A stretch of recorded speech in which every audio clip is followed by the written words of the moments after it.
in order to hype yourself up before doing anything, the colloquial acceptable term, at least in this region, is to hype yourself up by digging deep. If you need to, scream out in your loudest voice, dig deep, and battle cry, let's eat some ass. Welcome to Scion Godsend.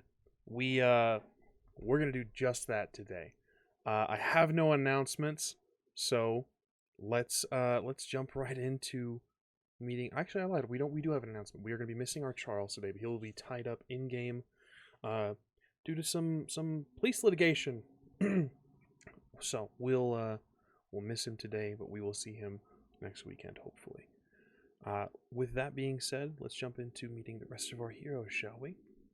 Yeah, this is Gideon Danger, who is both an annihilator and a devourer of ass. Hi, I'm Gregor DeWitt. I can't say I have anything to do with that eating ass stuff. I'm kind of lost right now, so yeah. Lost in the ass, that is. So yeah, I personally like the freedom and the exploration of all sorts of ass eating. So Say, as a man of the world, I would say that if there's one thing I have learned is, especially in these times where everything seems to be changing, we always have the great equalizer. Ass. Doesn't matter who you are, you got an ass, probably. I mean, I would assume most of us have asses, at least in the beginning. Yeah. So some people refer to it as booty. This is more of booty. You're really pulling this one. You're really making this one last. Oh, I'm really just dragging that ass out, just that big ass. But you know what? We're moving on, Thalis. Nope, you're off screen. Oh, thank you so much. He reached up his ass and pulled that one out. If we had to worry about demonetization on our YouTube channel, this shit would be demonetized as soon as it went up. With that being said, welcome to Scion Godsend. Let's jump into today's episode of Scion Godsend, shall we? Right into the puckered brown eye of the mythos. Okay. Gregor, save us. Let's have a recap, shall we? All right, a recap. Well, last session was basically the cleanup of the man speaker incident. And by cleanup, I mean mild bumbling. Charles got his ass chewed by a particular dragon. By a dragon. To which Thalis proceeded to replace the man speaker using his weird shapeshifting powers that Theo I have, presumably. Our good friend MAJIN was seen on air, basically saying he saw everything. He was trying to get PR to look a certain direction towards a hoodlum gang of ne'er-do-well terrorists. It's a gang of hooligan terrorists, I believe. Yes, something like Motley Crew. Motley Crew. Hooligan terrorists. That's what it was. Continue, yes. Please. Well, so after that, Charles ends up coming back, and he has to say he's sorry to the guy that he beat the shit out of. So he goes. I believe he named him Raul, and proceeded to trick the police officers into thinking him and his gay lover were just reunited, and Charles had nothing to do with the incident inside, which was very effective. To which his new lover went along with, despite being married. Possible strained relationships in the future, I suppose. After that, once cleanup had mostly been done, MAJIN got a call. His brother was congratulating him. We we had found the deed to Manspeaker's ship, so we were going to investigate that. I may or may not have been sucked into another mythos situation. It may or may not have been my fault. With that in mind, I fell asleep, and couldn't wake up or remove the mask that was on my face. And our allies went to the boat, the ship, Even it was a old-fashioned sailing vessel, crewed that seemed to be crewed by many a ghost, to which Gideon was immediately aware. For clarity's sake, the individual who was suckered into Charles's false story, he was given the name Ramon. Ramon, I am sorry. No worries. I'm sure it I'm- won't matter later. I'm terrible with names, so. So, as you guys can see, the tracker is not on this overlay because I'm bad at this. But You're not bad you at guys this. are beginning today with this new session, with this new new scene coming in. We are beginning today with 3 momentum, 0 collateral, and 0 tension. So, let's jump into it. We begin today with Gregor. It has been 25 years in this new place. You remember, for some particular reason, on this day, when you first arrived through the forest, emerging on a strange new continent. What have you done in these past 25 years, Gregor? I have explored. I wasn't given direction, only said that I was able to be here. I would have met with locals, talked to them, learned of this place. Probably, but I would have explored, because there is no doubtedly some reason I'm here, but I can't seem to find it. In 25 years, Gregor, you met locals, you met strange creatures and the inhabitants of this new place.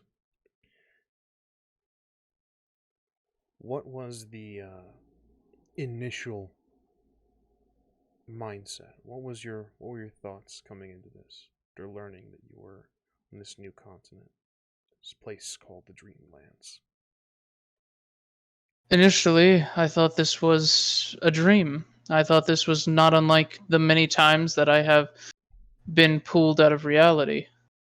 But as time went on, what was real and what was the dream is always in question.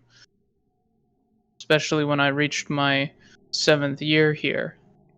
I had spent half of my existence here at that point. And in that time, did you find yourself missing your friends? Yes, especially MAJIN and Charles, as they were my moral compasses. They were my... I had known them the longest. I had memories that span back before I existed with them. When you made allies in the Dreamlands, when you went about your life, did you cling to the hope that you might someday return? You might see them once more? Initially, yes. The goal was to get back, but I couldn't find where I had come in from. It was lost to me, and as I wandered over time, well, spend enough time anywhere, you'll find yourself at home. I gave up hope on the 15th year.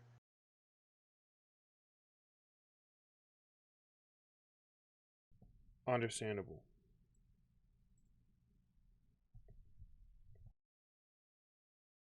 Understandable. You moved throughout this space, learning. You explored, as you say. You soon found that this place was not safe in some regards. You found out that you were on a continent in the west. Coming from the east was invasion. Troops made landfall, strange creatures, foreign soldiers. This place was on the precipice of war. Someone was assaulting the Dreamlands. Some entity was attempting invasion. at least for this western continent. Did you take part, Gregor? I would hardly be a Scion if I didn't. I helped to defend these people I had come to befriend. I helped to arm them using my creator calling. My sage calling helped me with logistics, because that's always useful in a war. War dies on the logistician's table. In this moment, as you reflect, you're brought back to the moment, this current moment. And I'll have yours, Patrick. Nudges you and says, "We lost you for a second there. You alright?" I'm fine. Any thoughts on, I don't want to really... I'm not sure if I agree with it being an invasion, but like the more... We keep finding more of them outside the forest.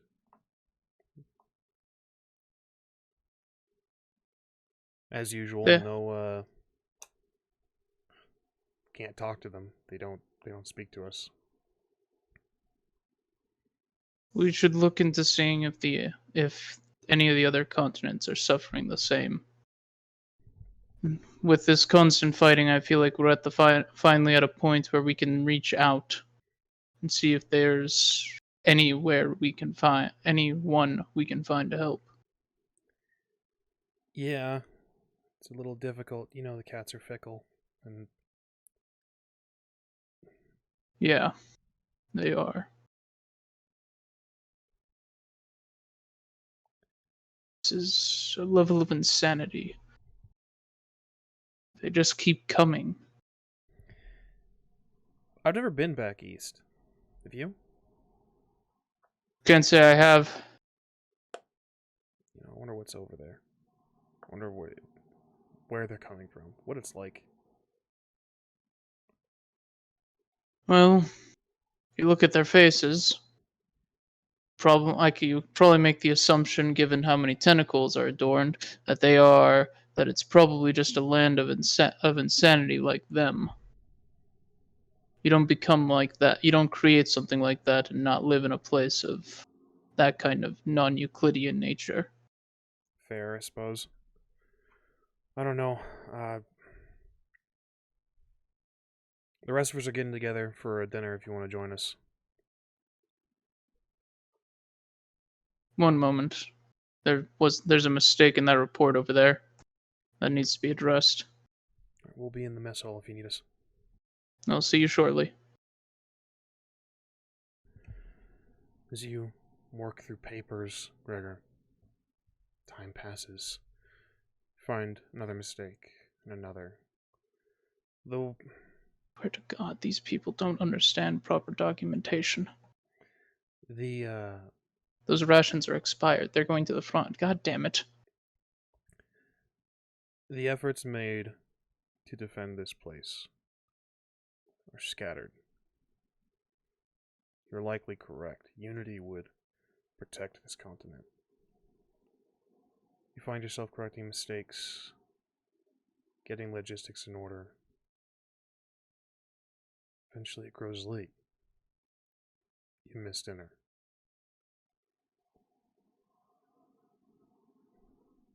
Your eyes grow heavy.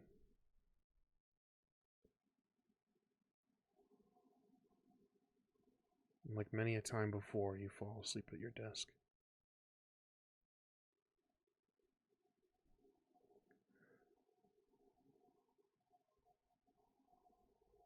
Gideon, MAJIN, and THALIS. As you are leaving the van ready to fully board the vessel, you hear a gasp from the van. Where are you awake? In an almost foreign place. A place from distant memory, from 25 years ago.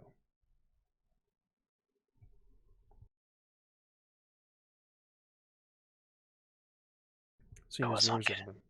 I thought I was on Gideon's shoulder. Yes, Gregor was being carried. Apologies. Correction. Yeah. You awake in an even more foreign place. What the? The arms of a muscly man. Is the mask still on? The mask now falls a little limp. It's still dangling, but What the? Is that gel? What is it? What? I take the map. What? What's going on? We're gonna go check the boat, right? Thalis? MAJIN?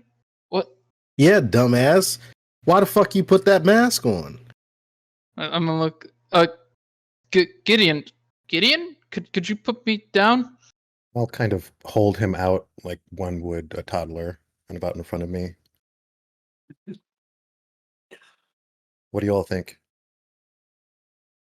I mean, seems to be himself. Little stranger than usual, but I'll put him down.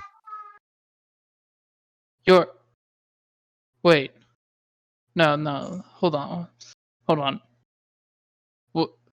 What are you doing here? Where are we? What? Where's? I look around. We're presumably on the pier right now. Yeah. correct. Where are we? Who? Oh, What's going on? you don't How did remember you summon nothing? me? How did the you whole- summon me? Gregor, you notice your hands. You've de-aged. Your hair is not as long as it once was. You've alright. decreased my age. How did you do that? Is this like the mirror thing? Did Is this what? Is this? Did you go through my backpack? No, I didn't You go took through your something backpack. Okay, because that might explain some of this. You didn't summon me? You're clearly experiencing some sort of delusion. Yeah, like Charles had that family. So can we like? Is he? Are you holding the mask, or is this? It's in my hand. Okay. It's in my hand. Just Is, You I've- wanna Is that let like- go of that a little bit, or is that like laced with something, or no. I was at war. No, you weren't conscious. The people were being attacked. You were No. unconscious. here? Let's get a towel or something to wrap that thing in real quick. Why? what? It's Because just- whatever's on it just- is like DMT on crack. What? No. I'm not even sure you're real. I poke him. That doesn't prove anything. Any good illusion would account for something like that. I poke him again.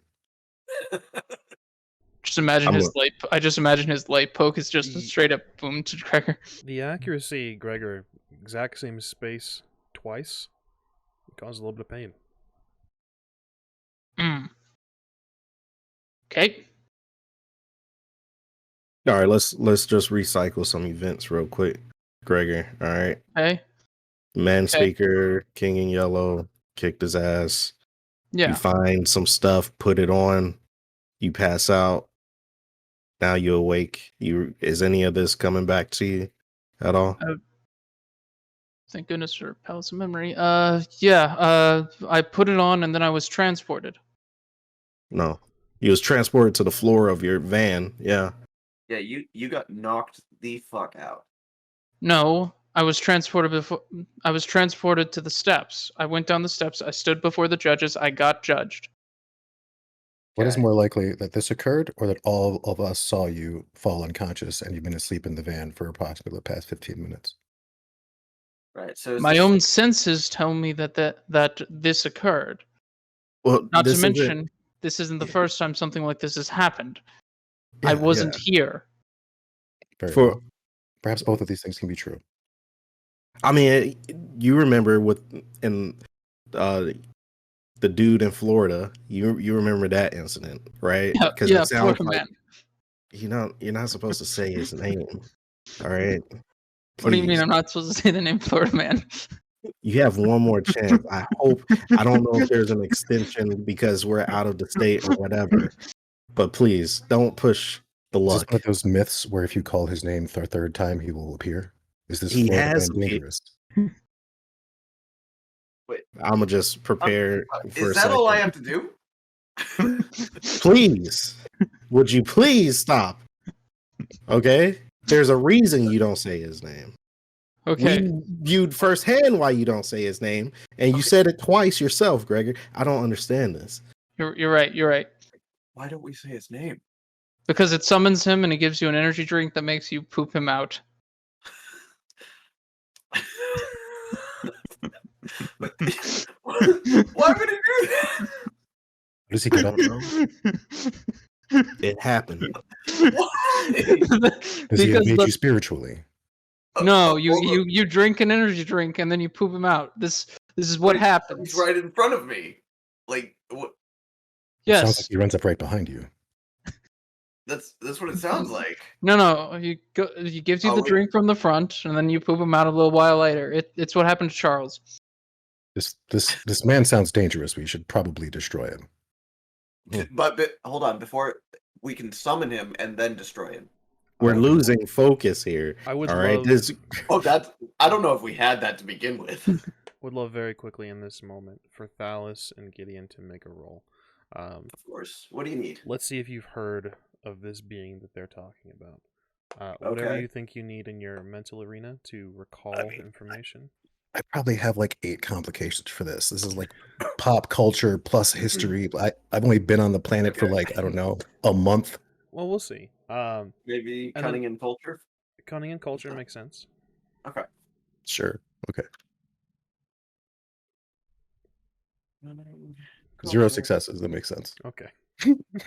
You've never heard of this creature. Oh no, I am thoroughly intrigued. Yeah, This sounds much more interesting than Gregor's delusion. There we yeah. go. As far 3. as you're concerned, Gideon, it sounds like a powerful entity. It sounds like a dangerous entity. They're hyping him up to be a big deal. Rectal abominations are not to be trifled with. Question is if they if he lives up to the hype, whose side is he on? Is he gonna pose a problem for you and your goals? I think he's on the backside. Well, I don't poop, so Thalis. 3 successes. 3 Yes. successes. Legend tells of a creature that lurks in the southeastern portion of the United States of America. It tells of a creature that appears to cause strife and chaos. We've never heard this myth about not speaking his name 3 times. People warn of this creature, tell you to never speak his name ever, lest his eyes fall on you. He's a being of chaos, a servant of no one, an entity of destruction. Continue. Okay. Well, that was comforting. And that's just going to go in my back pocket or information for later. Right. And I had So- to say back pocket. Yep. That one was unintentional. was it though? That time it was. But next time I'll be more direct. Sounds a lot more Freudian to me, but just saying. But you remember what happened to Charles, all right? yes, yeah, I mean, to be fair, Charles accepted his boon. That's what I Yeah. mean, Charles. But I'm just saying, this whole memory of you being where exactly? I was Accepted at the gates or something? I had entered the Dreamlands through the gates, or through the stairs. I'd come down the stairs. I was at war. That's all exactly it was a dream. He was knocked out. Maybe a vision, Would be because one of you putting on other people's garments, but Well, perhaps his spirit transferred itself to another plane. As well, Gregor, but fair. for your knowledge, you feel a weight lift off your shoulders. You feel as if the very stars are smiling in satisfaction in your previous deeds. Mechanically speaking, you triggered this event asking for a call from the Mythos last session. Your I believe it's disturbing visions. Mm-hmm. The task that you were given has been completed. All right. Then I am over. Then I have an awareness I need to burn. Otherwise, it'll burn by itself at the end of the scene because I'm overflowing for awareness. Cool. Right. For point of note, did you I had you had two. spent 2 awareness? I already? hadn't. No, I haven't spent. I misread. That was an imbuement of awareness that I had done. Understood. So I do have. So I had actually was wrong there. Okay, so you are then yes, you mechanically yes, you are over awareness. You will need to expend that. Okay. Don't you expose us to that, Juju. All right. Okay. So. Let me. Okay.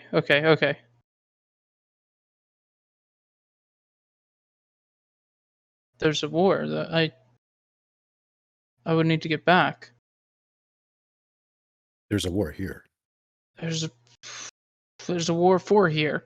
What were we doing? You mentioned de-aging, Yes, I you was were old, considerably older before. which means that whatever it was you were experiencing wasn't happening now. Are you saying you went to the future? Is that what you're saying? I don't know. I know the Dreamlands. I was in the Dreamlands. That I know that. I was judged appropriately. I was there for something, but I never found out why. They wanted me there. They ordered me to be there. Not one to call things a little on the nose, but it sounds. I mean, if this Dreamlands is indeed what it says in name and nature, perhaps. Do I have to say it? It was all a dream, and this doesn't matter. Well, I didn't say it didn't matter. Dreams are powerful things. Yeah. Yes, they are. They very much are. And so is fucking magical relics that you're just putting on. That is also true. I don't see a problem with that, honestly. Put in pocket. Nor do I, as you are here. You seem concerned about either the state of the future or the present. There is still nonetheless a ship there. Maybe this was like one of those Christmas Carol kind of things where it's like that was things that could be, but maybe won't necessarily be. In which case, I hope that what I saw never comes to pass. Is this Carol like this man? Who is It's Carol? Carol is in a singing kind of Carol. It's It's a book. A Carol is a book. It sounds animated. like a poem. No, it is a song. It is a book called named after the song type. Anyways, ship, boat, sure. Let's do that while I figure out what's going on. God damn. Yes, I find that the dead might be a bit more grounding than what we're talking about now. Oh yeah, there was a lot of flying in A Christmas Carol, or, at least for the ghosts. They just kind of floated. But I'm gonna go toward the dead. I'm gonna pull out my strap just in preparation for any nonsense. Understood. So, Yeah. for clarity's sake, am I taking it that you are all entering onto the ship? I'm Yeah. boarding. Understood. As you move from the van, across the gangplank, and onto the ship, this is technically a new scene. Damn it. You will gain a momentum, and I would like everyone to make a roll, save for you, Gregor. what role is that? I'm going to call this your composure whatever skill you would need to, you would think you would use to keep invasive thoughts out of your mind. Something like my divine will would help for this. Kindly detail, if you would.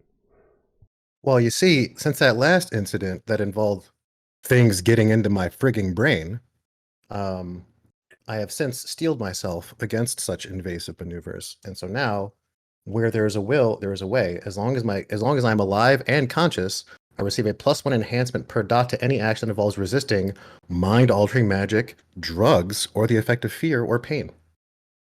Excellent. It absolutely will take effect here. Okay. You sure you don't want me to like roll resolve? Positive. Well, you... Well, I'll give you a choice of composure or resolve. Resolve makes sense. Oh, okay, yeah. Resolve. Yeah. Doesn't hurt to ask. Let's see. How about empathy? Does that work? I can dig it. Okay.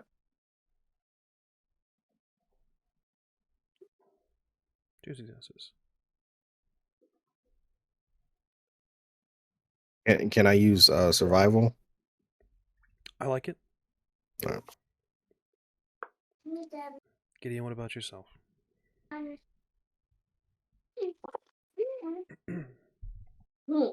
That would be 6 successes. Excellent. 5. Majin and Gideon, you only feel a brief dizziness as you make your way across the gangplank. Brief, maybe a second at last. Thalis, in a brief 2, maybe 3 seconds, you know exactly what Gregor was talking about. You were there. Maybe you weren't. Either way, you remember finding him in the woods. Finding Gregor? Or... Mm-hmm. You found him in the woods. You told him about the Dreamlands, the Western continent, different kingdoms of cats and rats. You wandered here, just going about your day. You remember fighting alongside him. In a brief few seconds, it's as if you were there for those 25 years. And you know what Gregor's talking about. Gregor, your awareness is spent. You are no longer over your limit. This is considered a marvel, as you share, unintentionally, your experience with Thalis.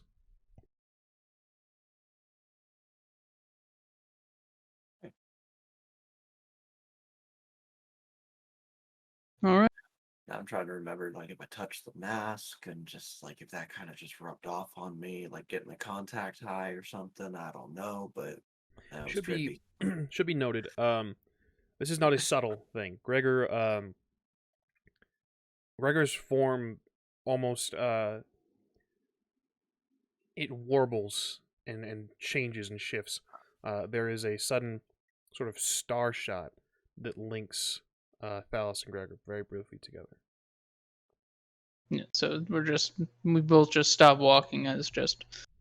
Mm-hmm. For a solid 3 seconds, they halt. Gideon and Majin, you see this, and then it is gone. Did we like enter a portal? Is that why I'm feeling like that? Not at all. I'm speaking out loud. What was what was that? I'm sure that's not concerning at all. Nah, it's it's the usual stuff, don't worry.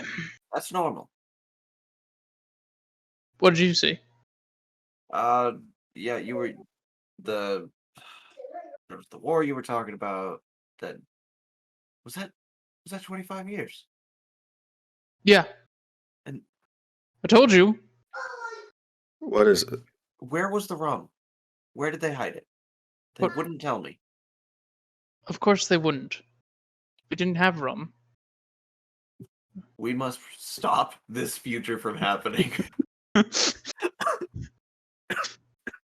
We were rationing all the beer. Stop enabling them, Thalis. We were rationing. We had to ration everything. I'm gonna grab Gregor by the shoulder, and just in case anything happens, I'm gonna cast. I'm gonna use my net cannot be touched. So for this session, you're immune to all sorts of damage. Ooh. And I'm gonna pull you along so we Okay. can investigate this. Okay. Understood. Okay. Just use him as a shield. Gideon, you, I believe your knack or your abilities were still active. You can still see the spirits that inhabit this ship. Does that Did mean he I can react to too? us boarding? Yes, Gregor, you can see them as well. I'm sorry again, Gideon. Are they reacting to us boarding? Not particularly. There's a few of them glance in your direction, but they just kind of are either standing there or just drifting from space to space. A lot of ghosts on this ship. He must have been a serial killer. It's comforting. They don't seem particularly distraught. Y'all ever seen that movie Ghost Ship? That was the opening scene was pretty good. Oh yeah, I did see that. Can't say I have. Must have come out before I existed. What year did that come out? It's been out for a while. You have had time to watch it. I'm only 7. Fair. I'm gonna continue going on board the ship. Yeah. Um, I presume I'm being Onward. pushed around the entire ship. you remember any of this fucking pirate ship? No, this is the first time I've seen this ship. Oh, okay. What about you, Thalis? Since now you know everything, huh? I never said I knew everything. I You may have said remember the that fucking ship, goddamn. I've never seen this ship before. Alright. Well, we were Wow. coming aboard to search it, so perhaps you should Yeah. begin searching it. Yeah, we'll be in searching. Yep. I'll follow y'all lead since y'all are the whatever space touched ones. You know. The easiest place to start would be Captain's cabin, because I imagine that's where he would be. He would have been set up. Understood. There we go. While they are looking about for clues and other such things, I'm actually going to determine how seaworthy this vessel is. Excellent. How would you like to go about that, Gideon? Well, I'm going to inspect the sails and the anchor and the wheel, the rudder. Understood. You gather that it is a seaworthy vessel. Despite despite it being an older model of ship, she's still seaworthy, still afloat. Should sail just fine. Gideon, you would gather as you go lean down to inspect the rudder. The only thing that is not restored, or rather has not been paid attention to on this vessel, appears to be the placard, the back where it has the sort of nameplate on the back. This ship is titled the Alert.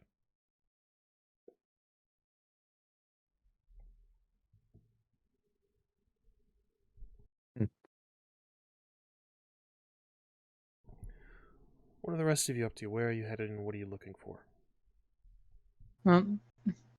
Plundering it for any of main speakers. Hopefully, secret plans. Best case scenario, he's got a PowerPoint presentation for the new guys.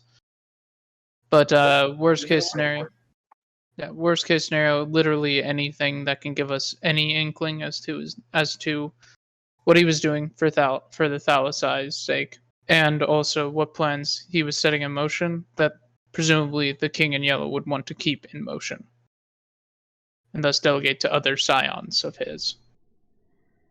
Understood. So, I've got your intentions. Thalis, what are your intentions? Well, pretty much the same line there is I'm trying to find information that I can use with the Thalises and really just sell the presentation. Mm-hmm. Understood. Majin? I'm looking for pirate stuff, pirate swords, pirate clothes, and the booty. Understood. Got the bougie. Gideon, is there any intention or anything you'd like to do after confirming that the ship is seaworthy? Actually, yes. I had asked, I had inquired with the ghost as to whether any of them spoke for the others, and none of them spoke up. So, if they tend to react as amicably as most ghosts tend to, I will, I guess, interview a few of them and ask them about the alert and how they came to be here, whether they knew the previous owner, and what they are seeking or why they are restless, why they remain trapped here and are eluding judgment or the afterlife. Understood. So from Majin, Thalis, and Gregor, as you guys are searching, a roll of your anything in your mental arena as you're searching through this stuff, and then whatever skill you would need to find what you're looking for. For Thalis and Gregor, of course, you guys are looking for information on Manspeaker. For Majin, you are looking for, quote, pirate shit. Well, whenever I'm doing PI stuff, I tend to use integrity, or intelligence integrity. Can I use that? By all means. All right. Gideon will get to your interviews very shortly. Sure. Could I go with cunning and empathy? By all means. To stretch, but all out. Okay. Resolve and survival. Make a case. Well, the resolve is, my intensity on looking for this, and survival is, where would be that secret hiding place that people would stash things, Understood. By all means.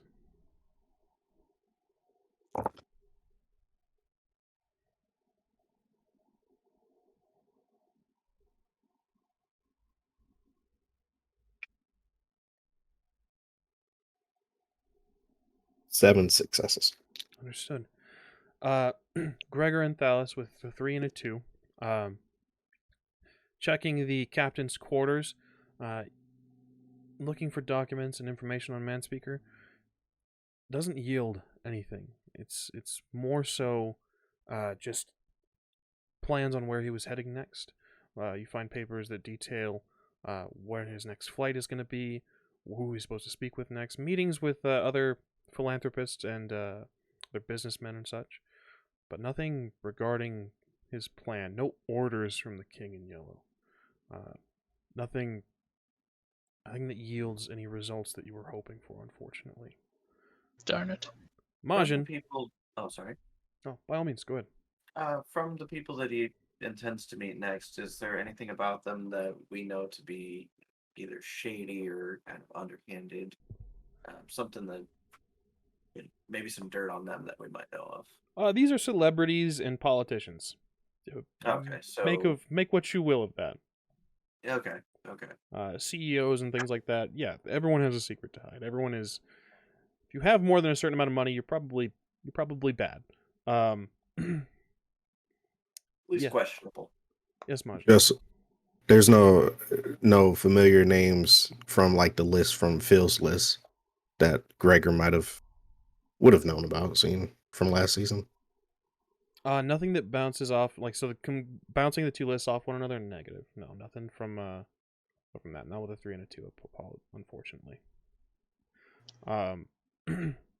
However, with both of you failing that roll, you guys are bumped up to 6 momentum. Hooray! Majin, 7 successes, you said? Yep.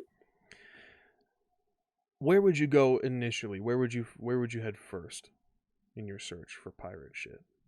I'd at first I'll be tagging along with Gregor and Thalis. And then after seeing it being a little too crowded in there, I'll probably go below deck, towards, common crew quarters and things like that. So of course, you make your way down below deck, sort of looking around. It's fairly empty. There's a few crates and things like that. There appears to be sort of non-perishables and random bits of storage. It's very jarring to see modern technology in crates on an old schooner or an old sailing vessel. You notice the back portion of the below deck cuts off a little early, as if Are these there's false a- boards? could be. And you check and you press. Eventually, you find an opening or a space, a loose board that you can open, peel back. Inside the back of the lower deck, there is a plethora of coin and shiny things that glitters with the bit of light that you let in through that board. You reach your hand in, thinking you can just pull, and indeed, the boards seem to be all connected. You hit a latch with your first two fingers, and this hidden door opens. The light now spilling in. There is gems and coin. It's almost straight out of a movie. I holster my gun. I yell, I found it, and I rush toward the horde. Yeah, so In- Majin found One-Eyed Willie's rich stuff. Awesome. In the hoard, you find not only coin and gems and bits of jewelry and things, you also find statues, both plated in gold and silver, and others that are just stone. You find statues of serpents and strange humanoid figures and creatures with gills along their necks. Almost like old deities or forgotten gods. Yeah, I'm staying here, but yeah. If anybody didn't hear me, I fucking found the mother lode. Gregor, Gideon, get your ass down here. You know, and I'm just picking shit up, looking at them, picking the statues up, pocketing some coins. Yeah. Understood. Gideon, you inquire with the spirits of the ship. What is your first question? How did you come to be here? Their stories differ. They all died at different times, part of different crews. It's as if the ship wouldn't let them go. They don't really know why. And what do they know of the previous owner or owners? The ship was not always like this. It's changed over the years, several times. It's not always an old schooner or an old sailing vessel. It was once a yacht. It was once a freighter, or modern. It's changed hands a number of times.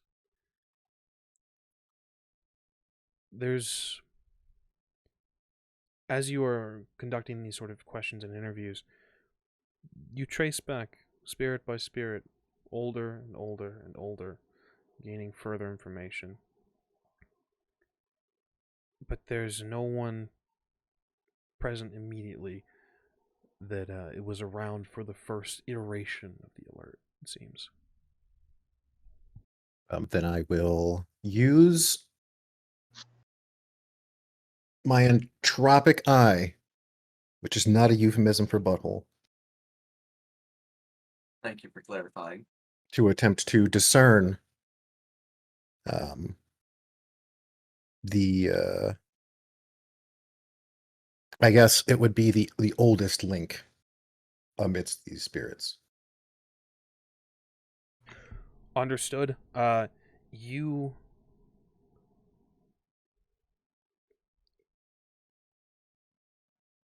it requires a roll, correct? Your entropic eye, or is this Yeah, it's a knack roll. okay? Let's So for this, I will be using, since I'm interviewing, I'll be using what is it? Yeah, my knack skill. So I'll say it seems to be hidden, so I'd like to use subterfuge.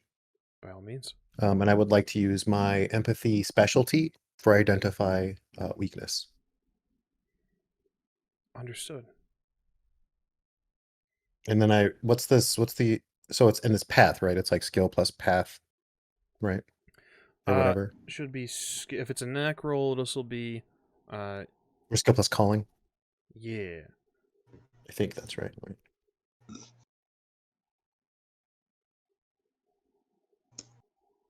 Okay. So 2 successes. 2 successes. You gaze over the ship, the crew, and it's as if the spirits didn't lie to you. You know that you're looking across them, and none of them stand out with your entropic eye. The ship itself almost answers you.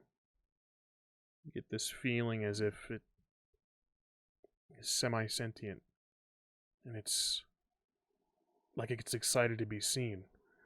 Then I will, if I can, I would like to try to imbue a legend to perform a small marvel of sorts. The ship seems to be in a bit of like I don't know, a sense of reincarnation seems to occur frequently. So I'm going to kind of run my hands over the rails and just kind of walk the lines of the ship. And I would like to use my death purview to kind of walk backwards through its starting with the alert, which is its current iteration. I'm going to kind of walk backwards through its lifetimes until I can find the oldest, and then I will ask it who it is and why it's here. Is an imbue enough? I would say yes, Okay. especially with the ship sort of excited to be seen. By all means. Okay. Yeah, that's what I do. You walk across, and it's as if again the ship is eager to not speak with you, but to encounter you. You trace along the banisters, the old wood. Feels as if it changes. Your vision shifts just a bit. It's as if an overlay of mist of what the ship once was. You learn very quickly that it's not as old as it looks, not even as old as its current iteration would have anyone believe. You see overlaid of this old sailing vessel a fairly modern, heavily armored, steam-powered vessel. Steam yacht, essentially. On the front of this sort of overlay of the ship, you can see plain letters, not assuming, nothing special, but it just says the alert. It shows you its age, its true age. But it does feel older despite its appearance. It's as if something changed it, something threw it out of time itself. Some contact with some creature. You hear the sound of the waves lapping at the ship itself. And it's as if it remembers an encounter. Something like Gregor. Something connected to him and his pantheon.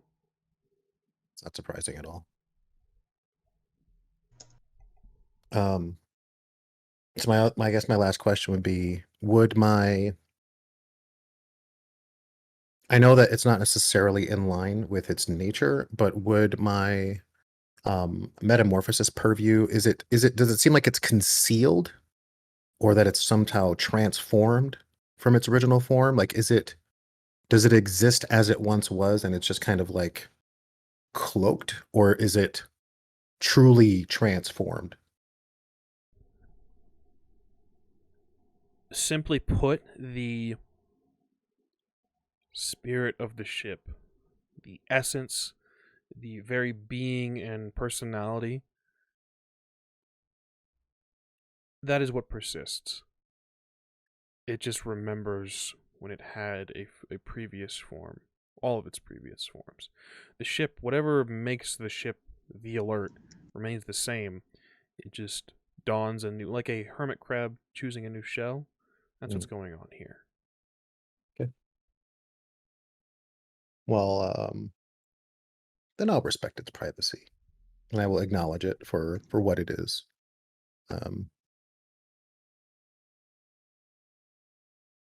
But I will ask it directly. What is it you want? You get a vision of the open seas. You get the sense that it hasn't been sailed properly in a long time. It hasn't been utilized to its full potential in some many years. Then I will share with it my desires as well to do the same. Seems pleased. I'll pat the rail, and then hearing Majin's cries of glee, I'm genuinely curious, so I'll make my way. Understood. And what of Gregor and Thalis? You hear Majin shouting from down below. Seems very excited. Make our way. Yeah. Or at least I will. Yep, let's do it.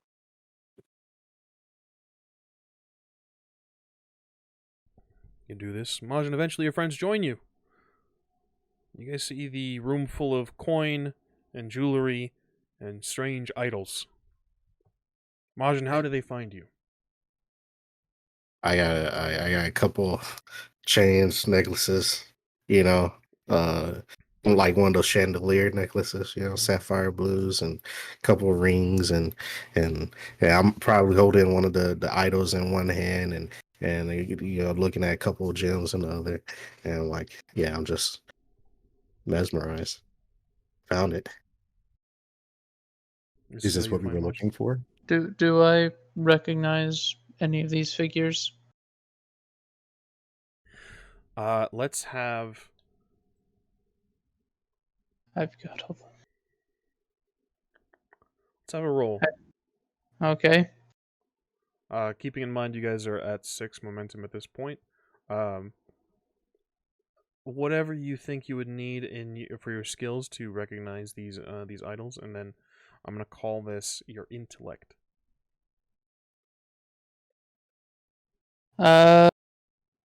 Okay.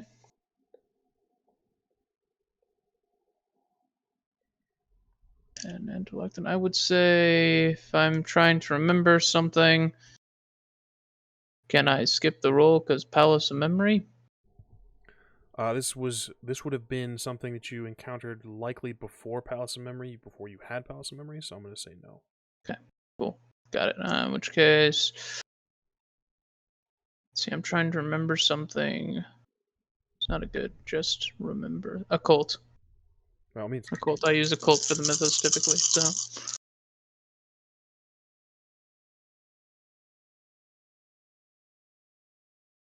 Four successes. You recognize some of them, yes. There is a far back cast in your memory, you recall individuals that lived off an island near Innsmouth that worshipped strange gods and strange creatures, and they people did. There was a particular sailor that did trade with a strange. Not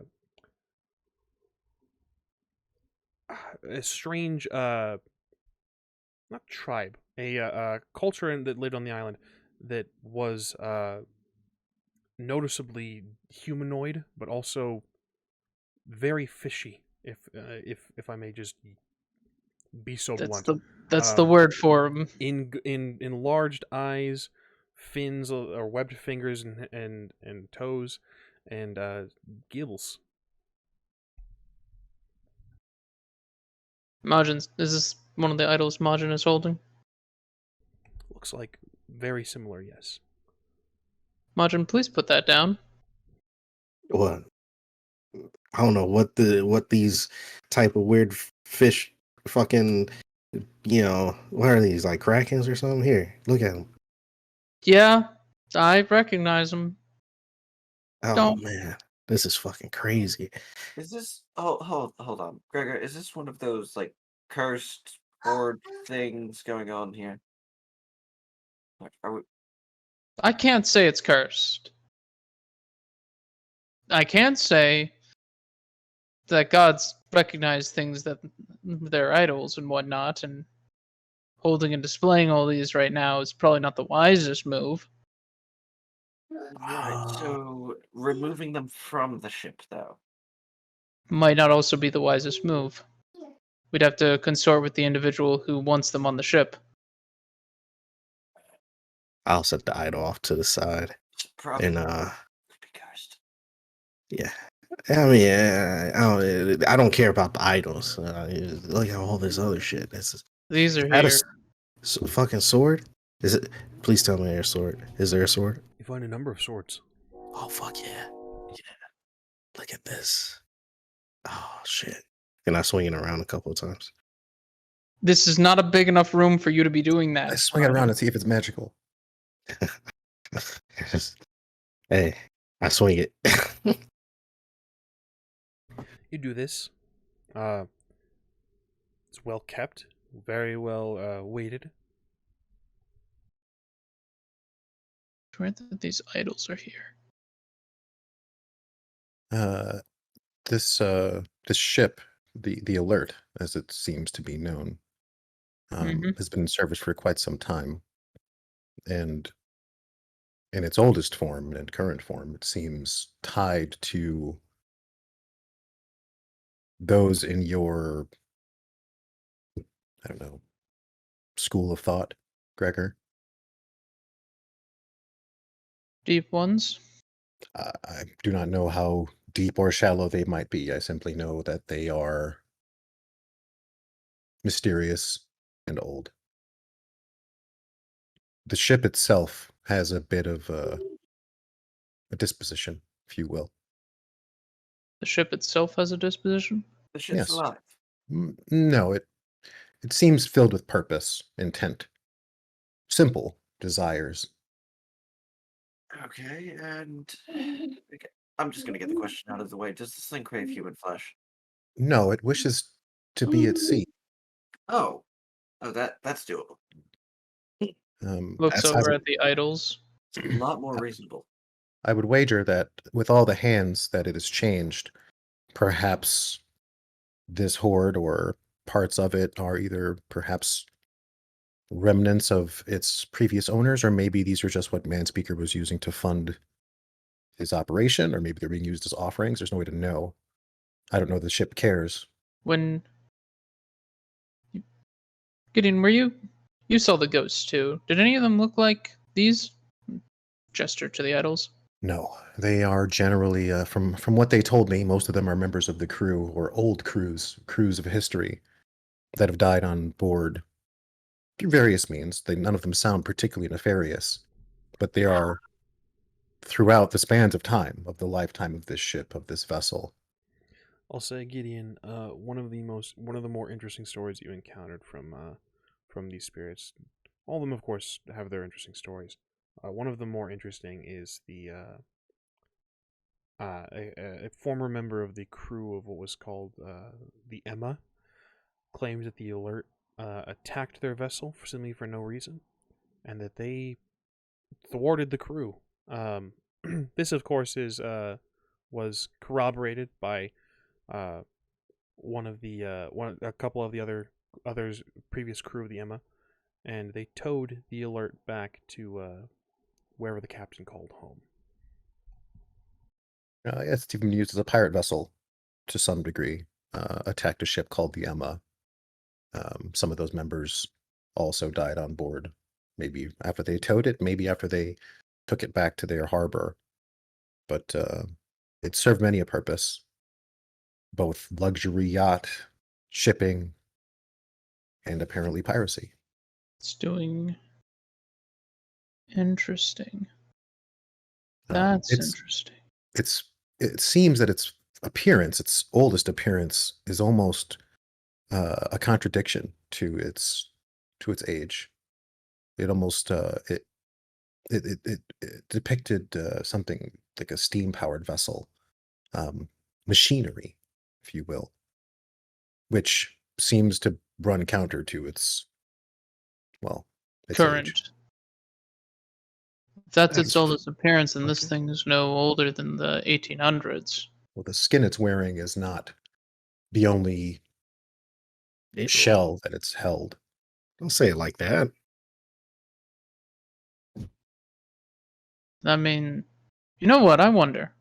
I'm gonna go up on deck. Actually, we probably closed the door. You guys probably closed the door behind us. I'm gonna go get the dog. And I'm just gonna leave with you know what? I wonder, and I'm gonna walk away. It's never a good idea. Yeah. I'm sure it'll be fine. You guys see You Gregor? want one of these tours? Oh, that was.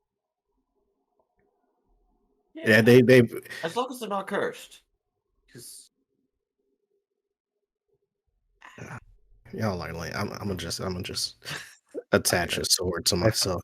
I find them interesting. It's just the treasure and items of such tend to not interest me in such a way. That's fair. I can only imagine like the battles this thing has been in. You know, you could breathe like destiny into items. Oh man, this is fucking crazy. Pirate ship. God. As I said, it seems to have worn many a hat. Gregor, you retrieve your dog, you open the van, and he's sort of tail wagging, doing the sort of step forward, step back that dogs do when they are eager to go do something, whenever they're eager to go play or run or do as they do. He's whimpering just a bit, but Go on. he rushes toward the ship. Yep. After the dog. He runs on the top deck and sort of just circles, running and almost playing with nothing. Not even Playing the with spirits. ghosts. Not even Not the even spirits spirits. are interacting with him, but he seems to be just playing with the air, running about, happy. Yeah, he's not usually this happy, which means he's probably been on this vessel before. 'Cause he only gets like this when he's been to places.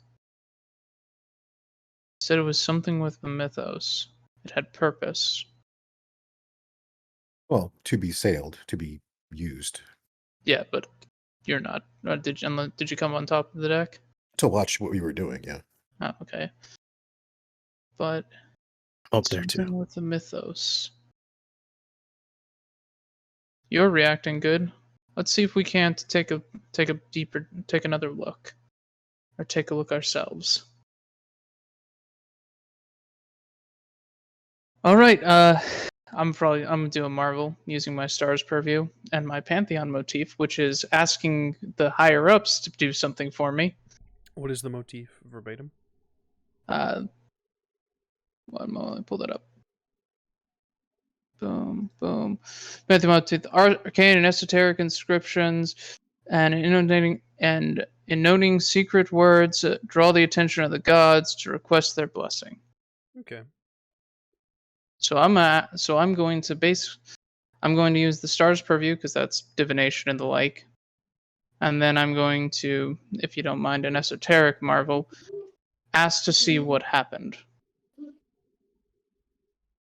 Clarify. I want to see the interactions of my Pantheon with this ship.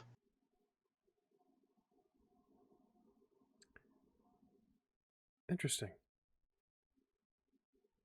Now, is that a view or is that a spend awareness? This will be an expenditure. Okay.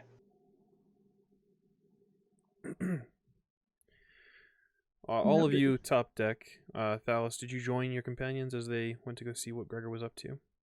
I did. You guys see Gregor sort of watching the pup, and then his eyes go milk white.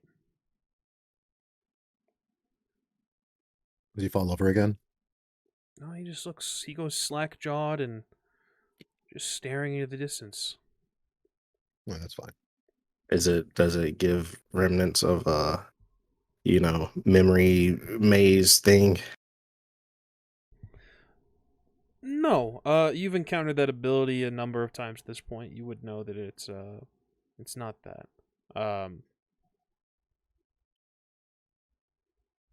He's slack-jawed for a moment. You can see Gregor turn toward the front of the ship. His eyes go wide, his mouth open. Gregor, you see the encounters with the beings of your pantheon. Something emerged out of the water, tentacled and winged, large bulbous head. The crew aboard the ship fell to their knees in awe. A direct confrontation drew them to madness. But in their madness they found faith. And they began to worship.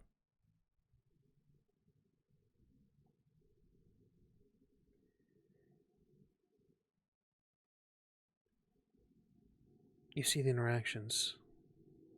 The alert went on. Affected. Changed. The ship itself seemed to gain a semi-sentience in this moment. It sailed through strange waters. Waters and oceans that were not of Earth. For years, decades, eons maybe. Eventually the crew found their way back to familiar seas.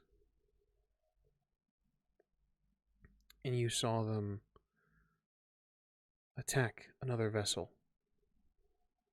They were all killed. But the ship survived. And it went on when it was displeased with its captain. One of them was burned alive in the engine room. Another fell overboard and drowned. Another still was betrayed by a crewmate and ran through by their own sword. The vision fades.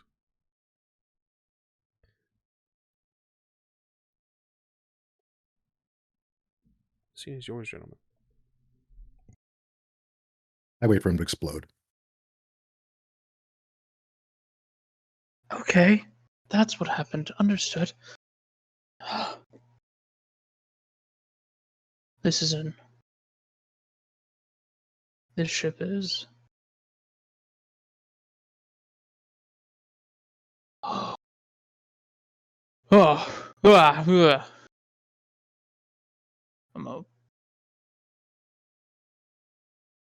You good, Gregor? I'm leaning against something at this point. You This experience ship has seen some horrible things. It's also killed several of its captains.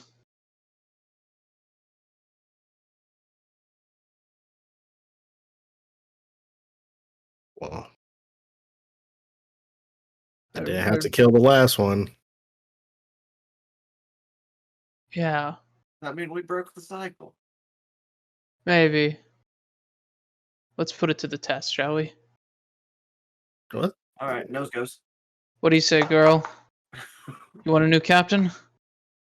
Say as I rub the ship. Well, this is my cue. Are you serious about this? What the fuck you gonna do with a ship? This ship has seen things. This ship has been places. This vessel.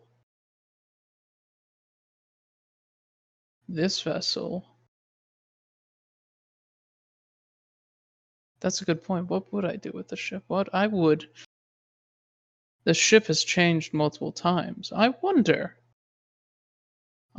old girl, how much you can change. Oh, okay. Let me talk to you real quick, Gregor. Sure. Like, well, I guess it's for Oh, everybody. Before you do this, are you guys stepping off to the side, or are you guys? Is this to everyone? To everyone, Okay. really. It's more talking to Gregor, but it's to everyone. Everyone can hear at least. Look, man, would you mind if I take one of those statues back to the keepers? No, don't care for the deep ones. They can be kind of annoying. Is that like a connection to you? I'm more thinking of like with the other stuff going on, you know. I mean, it's a connection in that it's a part of my pantheon, but they're not my dad's under my dad or anything. And I mean, but be careful. Be very careful. Wherever those go, their eyes will follow. And consider, yeah. So just be careful.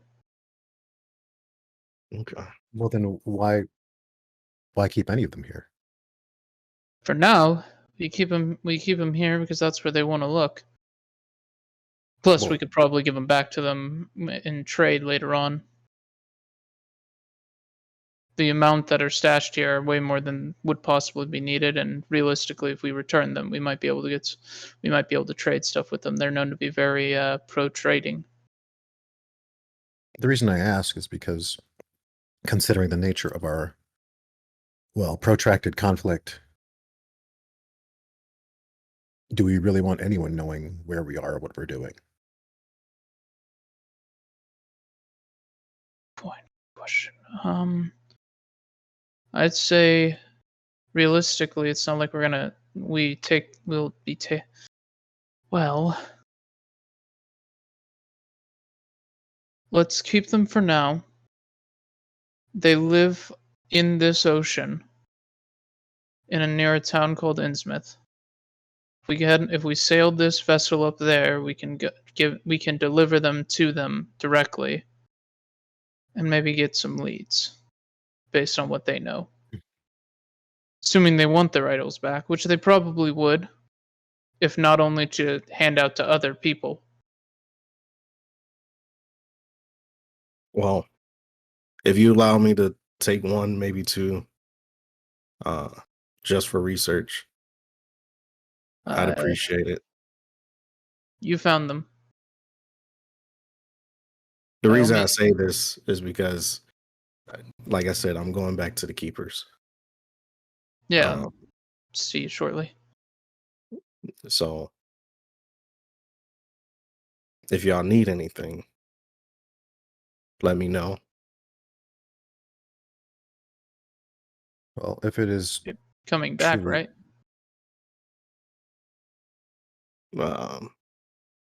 That's not the plan. It's not the plan. You're like half of my moral compass, imagine.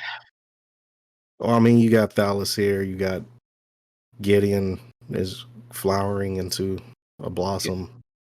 If I base my moral compass off of Gideon, I will be killing people with little remorse. And there's still Charles, too. If I base my moral compass off Charles and Thalis, I will be perfectly okay with with causing insane amount of destruction. You are literally the half of my balance. Look, I trust you, Gregor. All right? I don't trust me. And I trust that our new friends here isn't going to let things, get too crazy. Not a bad way. Yeah. Just, look, you already got the boat. You just need the other part, And it's a fun trip. So, but I'm still here, if y'all need anything. I'm gonna just attack this from the keeper's angle, if you get what I'm saying. Okay. well, then perhaps before you go, you should know what my intentions are. By all means. Well, it is my desire to raise an island in the Pacific. While in New York, I requested an audience with Oceanus, the meeting that led to Donnie's departure. But I went to Oceanus to discuss such an endeavor and how it might impact relations with the powers that be, particularly those like Poseidon, who claim exclusive domain over the ocean. And while Oceanus is hesitant to defy the Olympian god, he mentioned the journey of Odysseus, not in passing, and hinted that his encounter with the sorceress, I'm assuming he means Circe, and her hidden island, and how she might be inclined to be able to assist with concealing the presence of such a place from prying eyes. The reason being, we don't know how long we're going to be here. We don't know how long this war is going to take. And at this point, I believe it is in our interest to, well, establish some sort of sanctum, some sort of lair, a place to consolidate power or protect objects or keep prisoners or store lore, consolidate worship if need be. Any reason you want an island in the Pacific? It is Specifically? it is far enough it is it is far enough away from the prying eyes of well, those on the opposite side of the Atlantic. It is furthest from Olympus. It is in a domain where they tend to they would tend to find difficulty claiming domicile, as there are other powers at play the further we go westward across that ocean. Okay. Okay. Story guide, right quick. We saw, a thing with a bulbous head and wings and whatnot when we were flying over the Pacific. That, just for my clarification, that was the thing that I saw a couple minutes ago. Yeah. It did look very familiar, yes. Okay.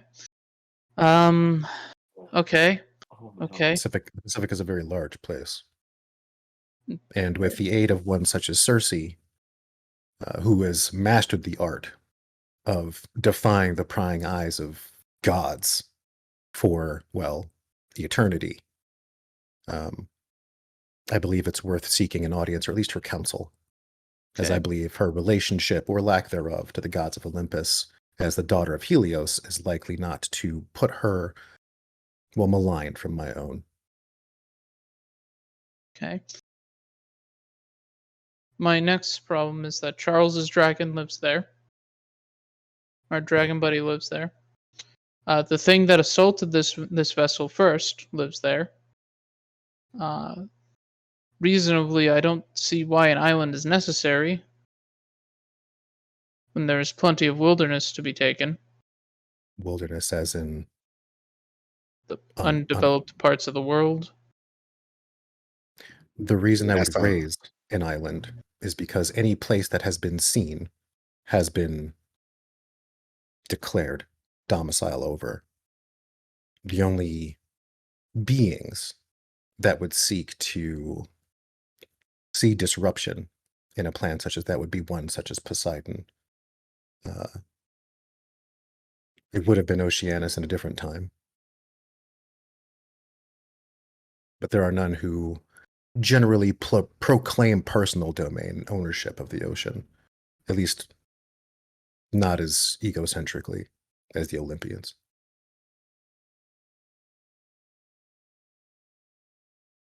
Okay. It doesn't necessarily have to be the Pacific, but I would rather be as far away from Olympus as reasonably possible. So And I get that.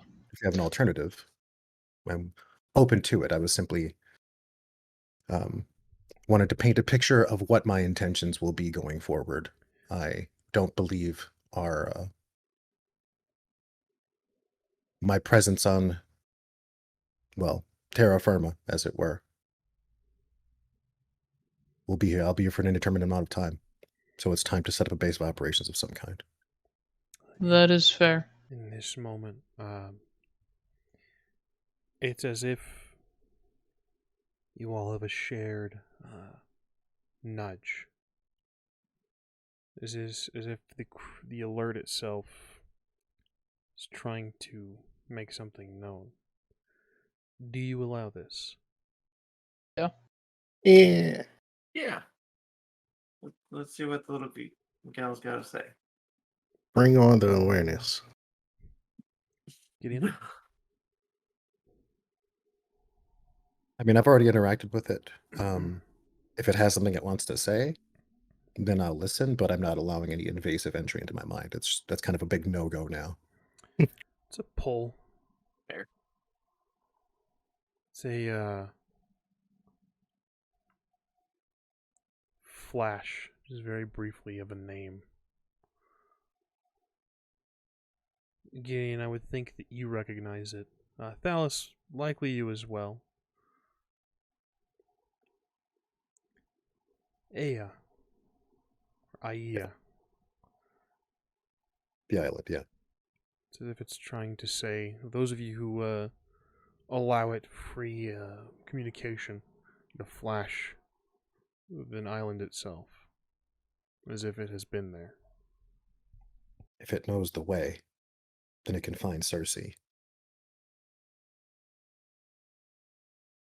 Indeed. Well, I suppose this would be your time to hop off then, MAJIN. Yeah, yeah. Well, we have to wait for Charles. I don't trust him I'll- not to be lost on his way. I'll stop Well, by and get Considering Charles. Odysseus is legendarily got lost on the way, I imagine Charles would have just as hard a time. Charles would have somehow a harder time. I'll stop by the police station and make sure he's good. Okay. Tell him what we can do is if the ship knows, what we'll do, we'll need to take I don't want to abandon the van. And I don't see why we would have to. And one last thing, MAJIN, if you are to depart, you should know that this place, wherever it ends up, will be of security and solace and contemplation, regardless of whether or not you continue to work with the keepers or find yourself alienated. I assume that I speak for the rest of them when I say that you'll always have a home there. Should you need it. yes. You will always have a home. I appreciate that. And likewise, I can't speak for the keepers, but know if y'all ever need me, I'm there for you. I appreciate that. How big is this ship compared to the van? You could park the van on the top deck. It would make it a little bit more, not difficult, but it would be a little bit awkward to move around, but it's possible. Yeah. If we wish to maneuver the van, we can simply bring it aboard. Yeah. There's also we'll also have to register this boat at some point and get a boating license. Really? That's what you're worried about? The I'm law. okay. I don't Oh. have a moral compass. I have to use your laws. Okay. I'm Alright. walking. Uh, I'm gonna grab a statue, an additional sword. Understood. Can we register this thing online and just be like? Should be able to register it online. Okay. And if we move up to, I think it's It's a one of the- pirate ship. Do people even know how to sell these things anymore? I do. Yeah, see, he does. Yeah. And I mean the Constitution. You ever hear the USS Constitution? It's a ship just like this. It's in Boston Harbor. It sails once a year. Okay. All right. You may not know how to operate your vans and your planes and your motorbikes. I mean, we could always register it under like some less than accurate information. Yeah, Still registered. I think you can get an online boating license for only in like 4 hours in Rhode Island. So it should Oh, be able. yeah. So, I'm an ordained minister in like 4 countries because of the internet. On this note, Majin, you take your leave, bidding farewell to your friends as they discuss the registration of a ship touched by the mythos. It's important. You have your motorcycle parked on the dock. You take the idol and a sword. 2 swords. 2 swords. Straight to the keepers, Majin. No, I'm gonna stop by the police station to double check on Charles and Chim Chim Understood. and make sure they come through clean. This is an excellent space to take our brief intermission. As Majin bids farewell to Gregor, Thalis, and Gideon. We'll be back with you guys again very shortly. Bye, Dad. Sans one Majin. We'll see you guys very shortly. Bye. Welcome back. We are squared away. Majin has taken his leave and will be missed. You The will rest be of missed you. indeed. What are you up to as Majin rides off out of the distance? Well, Gideon, do you think you could pick up the van, jump onto the ship? Because I don't see that gangplank holding the van's weight. Certainly. Yeah, I'll make sure. Please try not to do any damage to her. Says it. Yeah, I won't take like a Titanic leap. I'll just kind of, Hop. Yeah. Skip it. I'll cover the distance. Yeah. Understood. You do this. Simple enough and easy enough. Yeah, the greaves of interception will make it pretty easy to be deft. So I prance. Understood. All right. Well, with that done, we reasonably can set underway. Do you have a I'm assuming that you acting as captain and navigator will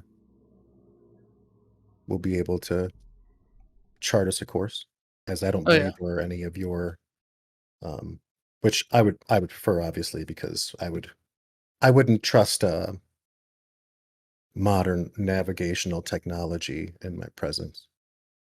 That's fair. Don't worry, I have the liminal calling. Traveling is a big part of that. And knowing where you're going. And then Dallas, if you would, I could use a crew. Certainly. It's going to be my next question. Yep. I can Me- provide the boat hands. As many as we need. Yeah.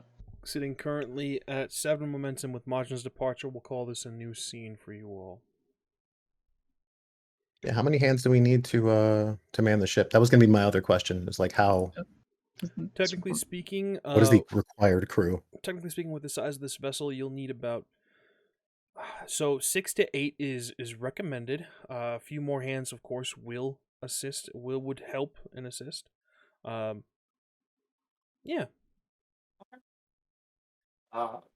Yeah. Okay. Cool. Yeah. I'll try to get. Yeah, we'll say 10. I'll have 10. If there's one floating, then that's fine. 10 plus yourself, so 11 Thalises total. Correct. Understood. Plus me. Plus Gregor and Gideon.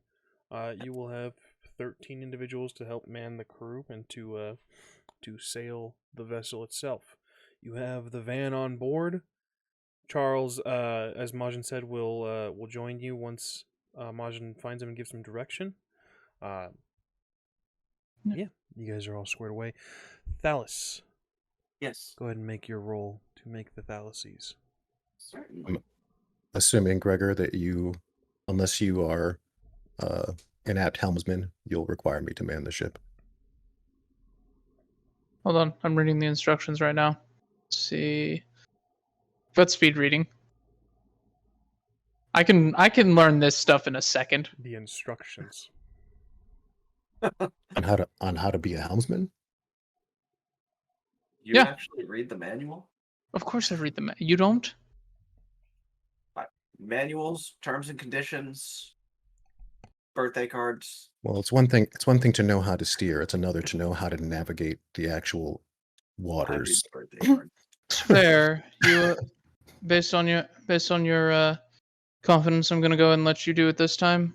But I will want to take over eventually. Then why don't you, for the time being, stay nearby, and I will I walk you shall. through it. I shall. So, quick question on this roll here. It is a knack roll, so I was thinking stamina and then maybe leadership, if that works with you, unless you prefer something else. To bring forth the Thalises in order to hand out To directions, manage you guys are essentially establishing a hierarchy of the crew.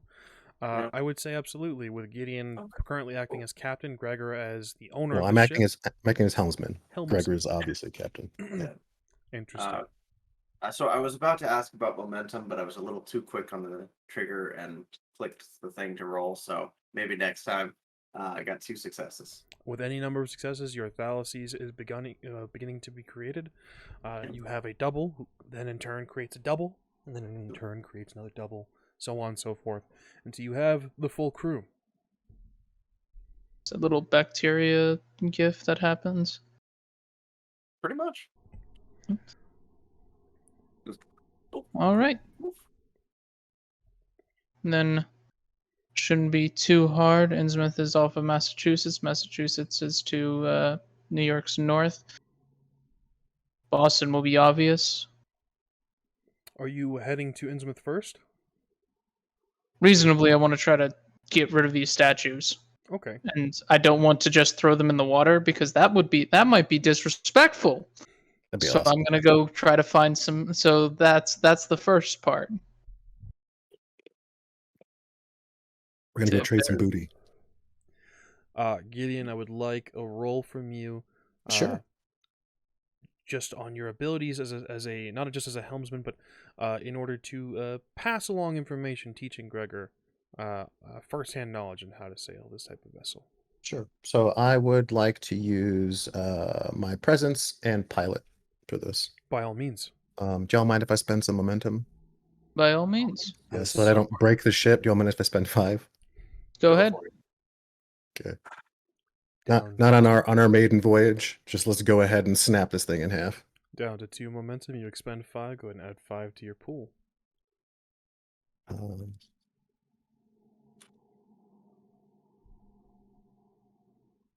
Question for the keeper. Story guide, whatever the hell you are. You with the face. Is the once we raise anchor, is the alert at all helping Absolutely. with leaving harbor? Yes. 'Cause- So rather than grant you, is you good? You still with us, Gideon? Who, me? Yeah, your Your videos. camera froze. There we go. Wait. Okay. He lives. We're good. All right. Yeah. So rather than grant you enhancement for this roll, the DC is lowered by the alert's assistance. Okay. So what is the target? Your current target is 3. The target number is 3? Your target number of successes, if that makes sense. Oh, so what is it lowering? The success number or the target number? That's so your DC is lowered. So under normal circumstances, with you, with this ship, given your history and such, it'd be about a 5. Okay. With the alert, eager to set sail, brings it down. To Ah, a 3. I see what you mean. Okay.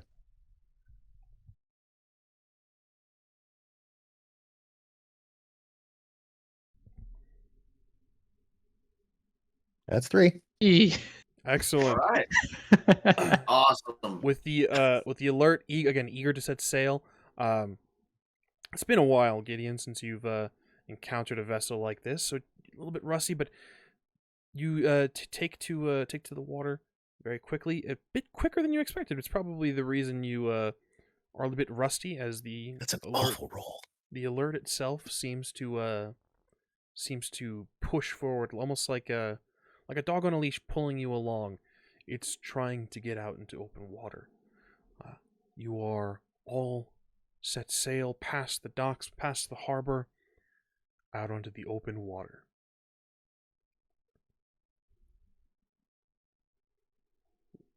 On to Innsmouth. Not a terribly far journey. Anything of note occurs along the way, please, by all means. Any discussion, anything of interest? Other Nothing. than, go ahead. So I have little of note other than once we're good and it's obvious that nothing is going to be happening that is needed, I'll go gather up the statues. You do this. Yeah, I'll bring them up to the top deck. As I don't necessarily like these on this vessel. Then just a general rundown of Innsmouth, from my understanding. So, I'll tell you guys stuff like, you might see people with fish eyes. Don't look at them. They don't like it. You might see people with fish scales. Don't look at them. They don't like it. We're only going to be there for a minute. If a fish person approaches you, don't accept their offers. Any offers? Listen, what they want is your children. Oh, While this is happening, I don't have any of those. No. You're going to make it with them. What were you saying, Gideon? I would like to, jeez. I would like to invoke my primeval calling for the purpose of helping communicate to Gregor the way that I navigate, basically. And the reason I'm saying primeval is because, like, my understanding of the ocean and power and the movement of things and storms and whatnot, to kind of instruct. And that's also how I'm going to communicate to the crew. I'm reacting to the water itself and the forces moving us around. Understood. You guys don't need to, absolutely, by all means. As a note, you don't need to go terribly far into open water or anything like that. Yeah. That's two successes on the 2 successes, you said? communication, plus whatever I get for invoking my calling. Absolutely. With invoking your calling, brings it to scale. You do this. It's for Gregor and the Thalises, it's difficult to pick up, but once you settle into a rhythm, it's not terrible. Likely with experience, you'll understand a little bit more, like Gideon does, with the ebb and flow of the waters, things like that. It's a lot of, you have to feel it, and you don't quite have a feel for it yet, but it's just a matter of time. Matter of getting our sea legs. Indeed. Now, like I said, you guys don't have to go out terribly far into open water, as sailing from New York to Innsmouth is relatively short trip. Also along the same coastline. But I would like a roll from both Thalis and Gideon. Anything, I'm going to allow free reign in your mental or your social arena, and whatever skill you would need to notice divine things. Okay.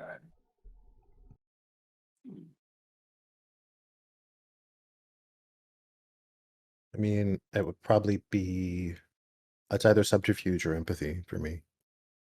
Whether is it a divine thing that is attempting to conceal itself, or whether it's something I have to pick up on. Something to pick up on. Okay, then empathy, yeah. Okay. Yeah, I could see cunning and empathy on my part. By all means. Sweet.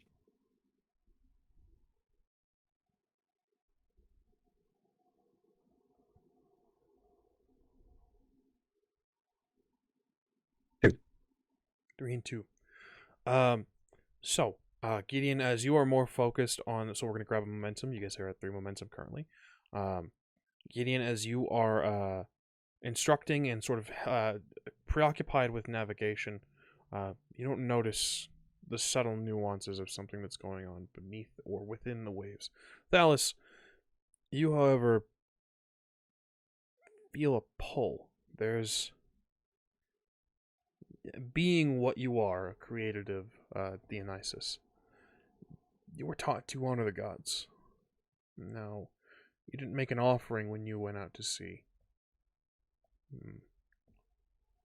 Something feels not off, but it's as if there's conflict within the waves. It's not slowing your travel. It's not delaying you at all. But it's as if you're being maybe obscured or shielded for a moment, and something is trying to push past that.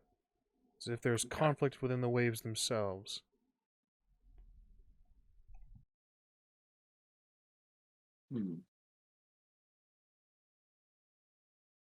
On that note, would I know what kind of things would have been an acceptable offering for this kind of situation? Well, it depends on what you consider acceptable. So, the issue that you run into, Thalis, as a good little Theoi boy, you are traveling with a Titan. So good and proper is a little bit strange. If you make an offering to your particular pantheon's sea god, you may risk having their eyes cast upon you. In which case, you'll have some explaining to do. Sure. Yeah. As far as an offering goes, though, normally just a small prayer or just anything small, just an acknowledgement of entering into another's domain. But again, something is shielding you from that. It's very strange. I see. Might be actually, I think I might have something in mind. And what I'm thinking here is and I'm thinking of using Master of the World here to kind of help me find something. Because we went through the decks here. I'm sure there's some kind of a fridge, mini or otherwise, depending on how much this guy decided to spend on this boat. And in there, I would imagine we could find some beverages, perhaps some champagne seems appropriate for a maiden voyage. And that's what I was hoping to use Master of the World for, was to find at least a decent bottle of champagne tucked away in the fridge. So, for clarity's sake, no fridge, no electricity on this vessel. Okay. However, you would be able to find in the storerooms with the crates and things like that. As I said, bits of technology, things like that, non-perishables. In the midst of that, you would be able to find, unfortunately, no champagne. Instead, stacks upon stacks of Diet Dr. Pepper in canned form in 6-packs. We know his favorite drink now. I'm really glad we killed this guy. No alcohol whatsoever. No alcohol. Oh man. See, that's the thing, right? Like, what I'm wondering here is, by throwing the Diet Dr. Pepper overboard, is that for them or is that for me? Does that count as an offer? God. Excuse me, story guide, if I may. While Thalis is looking about for ways to soothe the I guess the denizens of the domain, I would like to unconsciously, if I may, Invoke my keeper of taboos. Understood. Detail. It's been some time since you've used Keeper of Taboos. Let's for Sure. the people at Once home. once per session, you may get away with a social taboo that would otherwise cause problems or consequences. This cannot be anything violent, such as assaulting or killing someone, but should otherwise be subversive. This might be insulting a person in power or violating oppressive cultural taboos. A character may ignore any complication or condition that would inflict social consequences. In this instance, I would argue that, and if none are present, a character may instead walk away from a scene and ignore any such narrative consequences, such as response from authorities, who in this case I would think to be the authority over the water, or enemy characters seeking vengeance or repayment. If this would cause a shift in attitude, the shift cannot go below 0 if the character's attitude is already so and so and so forth. So anyway, yeah. I will skirt under the radar, as it were. Understood. Under normal circumstances, I would say that's very meta. But seeing as you just last session had a conversation with Oceanus, and he pretty heavily harped on the fact that Poseidon. I'm gonna say go for it. Yeah, absolutely. I mean, I would also think that the fact that I'm literally calling my primeval calling right now. If the waves are being fighty, unnaturally fighty, Yeah. I will be unnaturally innocuous. By all means. Thalis, you may yeah. still, of course, look for an offering of Diet Dr. Pepper or any other perishable food, non-perishable food you might find. Yeah, if Diet Dr. Pepper's the best we have, then I'm gonna go ahead and use that. Understood. And it brings me no small satisfaction. But yeah, no, I'll go ahead and use that. And hopefully that will suffice.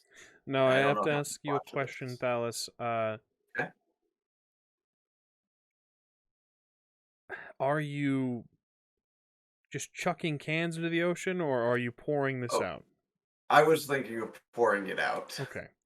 If I was just chucking it into the ocean, that would have been for me, but pouring it out would have been for them. So Yeah, but I like the image of you just like opening them or pulling them out and then just yeeting them straight into the like not even like trying to get an arc, just Make sure one you at a keep the time. rings on too, so that Yeah. we get a turtle or a seal. Positive that yes, whatever denizens of the ocean would love that. Awful. yeah, no, I'm not here to Don't judge fucking litter. or yes, I'm not here to judge or currently enable turtle kinks, but we're not going to be adding to that problem. Excellent. At least not deliberately. So you pour some out for whatever creatures or denizens are fighting over the waves in this moment. Strange enough, Thalis, rather Gideon and Gregor, you guys see one of the Thalises head over to the edge and start to pour out some Diet Dr. Pepper. Thalis, as you're leaning over, you see the brown liquid spill into the ocean, and it kind of pools together in a clump. Doesn't disperse into the waves itself. Then it just rockets off into the distance, as if being thrown or shot through the waves, out of sight. Oh. Was that them telling me to go fuck myself? Or was that it being accepted? I'll allow another roll. If you want to make this information known to your companions as well, or if they would ask and you would share the information, Sure. let me know. Absolutely, I would. So with that, what did you have in mind for this role? So if you're sharing this information with your allies, you guys feel free to make this roll as well. I'm gonna call this your cunning, and whatever you think you would need to determine if your offering was accepted or if it was inadequate. I see. Well, I think cunning and empathy works pretty well here, personally. So, if you're good with that, I'd like to use that. By all means. Sure. Gregor, Gideon, would you like to roll? I'm good. Yeah, This is an alien concept to me. Understood. Thalis, the result of your roll? 4 successes. 4 successes. Pretty clear that your offering has been accepted, but it acted as an intermediary. You get the sense that whatever was shielding you, whatever two forces were conflicting within the waves, one of them took your offering and just chucked it at the other one. Basically in a form of like, see, they did the thing, now piss off. Oh. Okay. I think we're good. Okay. Why were you pouring Diet Dr. Pepper over the edge? Why weren't you? Because we could sell it. There are more useful things I can sell than Diet Dr. Pepper. For starters, my body. Make a note of that. Yeah, he's willing to sell. Closely followed by my ass. I mean, sometimes you might want to lead with it. Oh yeah. Yeah, I mean, it really depends if it's like, I get the vibe that they're kind of into that, but chef don't judge. Well, are you done pouring brown water into the ocean? I think that's the nicest thing anyone's ever said about Diet Dr. Pepper. David, are you okay? But yes. I think Diet Dr. Pepper hurt David. Yes, no, good. Your travels continue unabated. Again, any conversation, anything of note you may, by all means, feel free to voice here and now. But if not, you guys sail relatively calmly, relatively peacefully. You get a sense of joy from the alert. The open water, Gideon, more so you feel as if it longs for further into the distance, into the open water, but it doesn't fight, or it doesn't pull you into waters that you don't wish to travel into. You move through the waves, cutting through the ocean. You eventually arrive at your destination. Now, Gregor, and Gideon as well. What is the intention here? You wanted to head into Innsmouth proper, or you want to set off into that off-coast island? I would direct towards the island, as that is where they congregate. They congregate to the land, and I don't see a reason to necessarily go among the humans for this. Understood. You make your way toward the island. It's a simple voyage. Quiet. Nothing but the lapping waves and the sound of wind. Do you set ashore? Given that the island is presumably non-developed, we will have to take a lifeboat, as it were, to go ashore. As such, yes, but the ship must remain out at sea.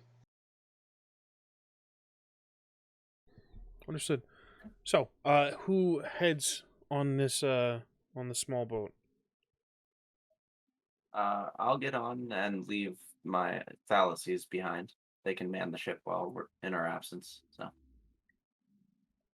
Understood. Gideon, are you joining them, or are you staying aboard the ship itself? I'll go with them. You row. You make your way to the island itself, passing through water, eventually hitting sand. It is devoid of life, at least from what you can see. As is normal. I'm going to take the idols out. I'm going to set them on the sand. And let's see here. I want to say it's in the stars purview. The beacon, which I don't have that particular boon, which means get to have the fun of doing a marvel. Ooh. Which Yep. boon would you like to emulate? Well, I forget its name, but I'm aware it exists. One moment, it is one of the stars ones. It's the one. I think it's a beacon that calls people. One moment, pull it up. Health. I didn't. Passed it. War.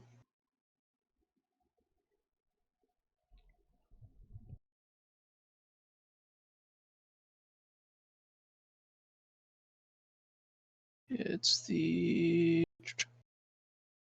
guiding star, which, since I'll be doing a marvel, will cause. Since I'll have to do a marvel to emulate it, will, I believe, cost me a legend. Yeah. Correct. All right, since it's an imbue. Okay. Right. So Pantheon motif because Pantheon, and I will spend a legend to do the guiding star, which create a mystical beacon, which leads directly to you, to the location that you are, or to the location to which I am at, where I use the boon, and I can leave.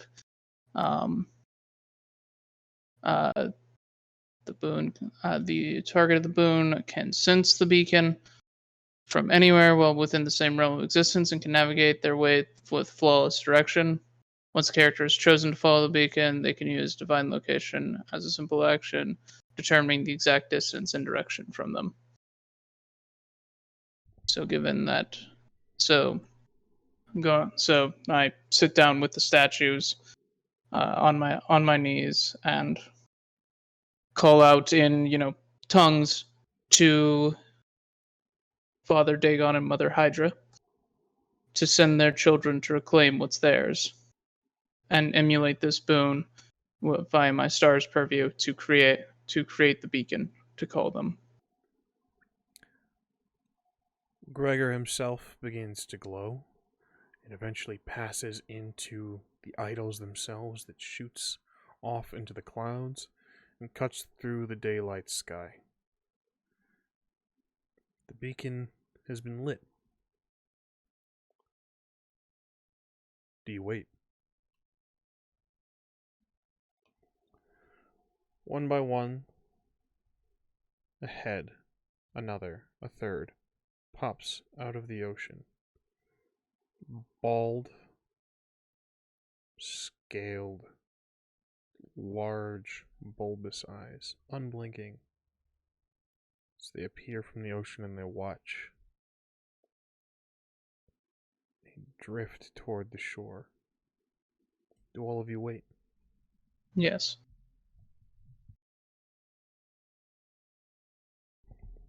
THALIS, Gideon? Yeah, Anything I'm of note? this is Gregor's show. I'm just doing my best to not further complicate things. I'm gonna do my best to not stare. Understood. I stare. Noted. You do this. You see these creatures emerge, moving toward the shore. They walk across the sand, as if unfamiliar with how to use these limbs. Some of them resort to crawling on all fours as they move, dripping wet liquid. It seems to not quite mix with the seawater itself as they drift toward you, Gregor. Their eyes unblinking. They watch the three of you carefully. One of them wearing a gold, looks like an amulet, and a heavy scar across their left arm. Moves up to stand before you, Gregor.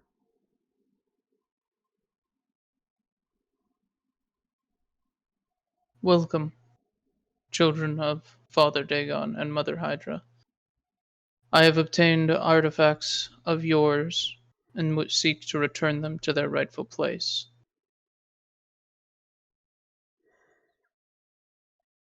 There's no response, at least not verbally. This individual in front of you leans down, dropping to a knee.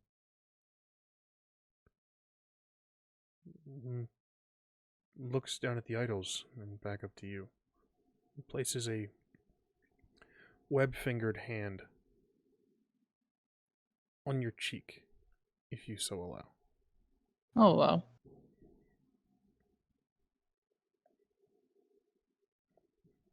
Just touches you for a moment, and then speaks something guttural in a language you don't quite understand. Several others move towards you. They reach for the idols. One by one, they're taken from your lap. You stand, looking at the rest of you.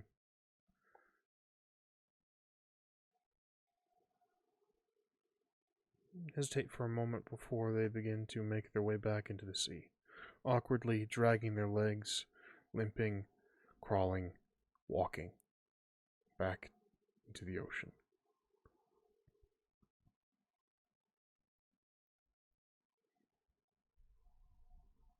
Alright. I will dismiss the beacon. Everything has been done. They have their idols back, and we have not defended their patrons. That's all we needed to do. Not Now we can either head into Innsmouth proper or start making our journey across the seas, but I'm not sure if Charles will be able to find us. We should probably find Charles first and have him meet up with us first. So maybe go to the city proper. And I did notice there's no rum on the boat, which is perhaps we would be due for supplies considering the length of the voyage ahead. Indeed. And it is a fishing village. They would have ample food stocks. and rum. Indeed. Go to the village proper, city proper. So the city is So- a village. It is a small fishing town. Small fishing town. Then to that place. Yeah. We'll head into port after this. Excellent. You guys make your way into the port of Innsmouth. You are greeted by the dockmaster, who has again is balding, a little bit short, a little bit of a hunchback. He greets you and says, "Welcome to Innsmouth. How long will you be staying?" We are meeting a friend here. He should be arriving by the end of the day tomorrow. Understood. Might I suggest the inn if you were looking for a place to stay? Take that under consideration. We don't get many of your types around here. When people say this, when they draw attention to your group, they usually their eyes usually fall to Gideon in the moment they meet him. This doesn't happen. He's gesturing toward all of you. I imagine your town does seem rather isolated. We like to keep to ourselves. We like to keep things quiet. Understood. We will do our best not to make any problems for you. Nods. Do we need anything tending to your ship? No, that won't be necessary. Thank you. Enjoy Innsmouth. Innsmouth itself is, again, much as Gregor said, a small fishing village. Most notable in the town square, not too far from the docks that you are arriving from, is a statue of a man cast what looks like in age some sort of metal, oxidized likely by the sea foam and the sea winds. Other than that, nothing else really of note. It looks like it's just a small fishing village. All right. All right. Well, we need provisions and all that. Given that this village is in America, I imagine they accept credit card at this point in their time. Or at least, we can find an ATM. yeah, at the very least an ATM. So, acquire better liquids, beside, I suppose, which means you're probably going to be raiding a certain their liquor store. Oh, of course, of course. Of note, you seek an ATM. Well, continue. If you're creating a list and getting if there's a discussion going on of what you are to do, by all means continue. Yeah, so you want alcohol, obviously. The voyage across the sea takes, what, 2 months in a vessel like this? Typically, Gideon? That depends on whether or not one, the sea is cooperative, and two, who your helmsman is. You are an experienced helmsman, so I believe in you. I have no Then- desire to waste 2 months of time getting to where we want to be. It's fair. Then it's a matter of just acquiring appropriate provisions to be able to make the journey. Then, we have to wait for Charles. If you want to cut scene to Charles being with us at that point, unless you've got something planned. I will continue to kind of instruct Gregor on things we might need on board to maintain the vessel at sea, and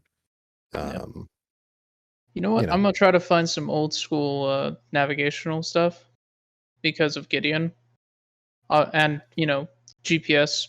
I won't necessarily. I don't think me or Thalis are gonna get signal in the middle of the Atlantic, and then read up on how to use that with speed reading, so I know how to use that stuff. So a small fishing village, I'm sure somebody has a sextant. Okay. Worst case scenario, we'll pay with gold. Staying together, or are you splitting apart to grab these things on your lists? and I'm probably staying with Gregor. I don't have money or a need to shop really, so Yeah.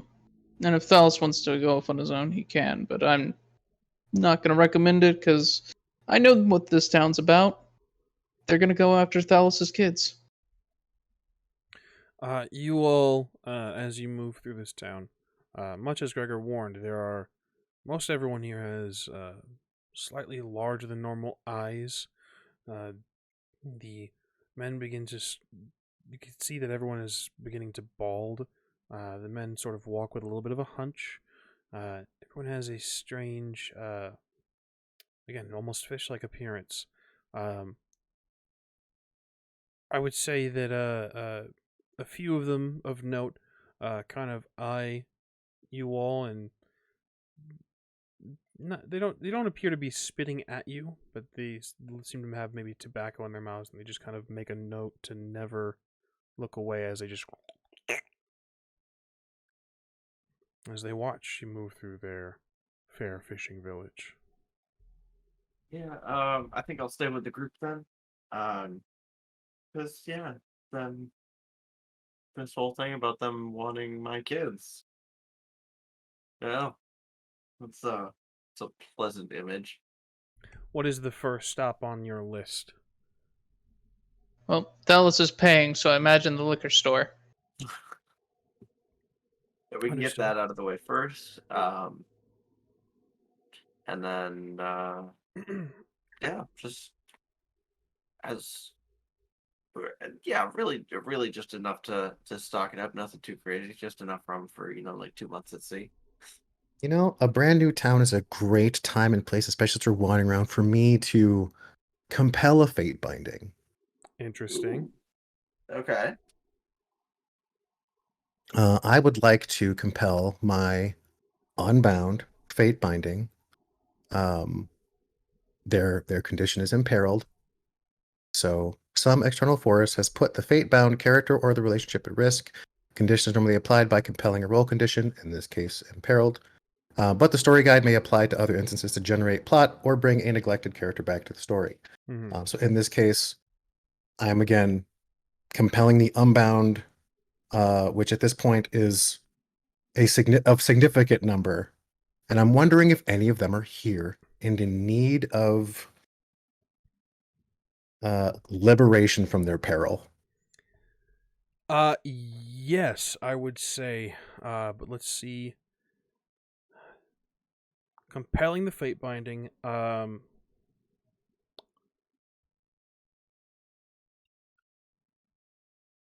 don't think that anyone you've encountered previously would be present. Pulling on the fate binding of the imperiled or the unbound that are in peril. Ironically enough, it pulls you toward the general store where you would likely find liquor and dogs. some of this and dogs and some of the supplies that you're looking for. Okay. And I probably stand a bit taller as we go into the general store. I feel filled with purpose as opposed to consumerism. Fair. Buy a bunch of canned food. You guys step into the general store. There is immediately you can see there is an older gentleman at the counter. Notably, he does not bear the similar look of an Innsmouth local. His hair is graying. He bears the sort of looser skin that men get with age. A little bit of a turkey neck. Lighter skin. Some heavy amount of freckles on the neck portion of his body, and he looks up from the counter and immediately just, welcome. Are you welcome to the general? What can I? You're not. Are you? Hello. Hello. Surprised to see a new face? It's been so long. Welcome to Innsmouth. Welcome to the general store. What can I do for you? I think the question might actually be, and I'll get closer to him and remove my mask. What perhaps can I do for you? You seem distraught. Gideon, you move closer. He seems to be about maybe late 50s, early 60s. He looks up at you and says, I can't say it. They'll fucking hear me. You are not of this place. No. Are you? No. How did you come to be here? I was traveling, I think, and they wouldn't let me leave. Is this track, Gregor? Weird, but it is pretty much. If he saw something that he wasn't supposed to, they wouldn't. You need to leave. They'll keep you here too. Oh no, they will do no such thing. I Tell me, don't- who is keeping you here? All of them. The order, all of them, everyone. They're all you've seen them. They're not human. They're not fucking normal. They're all.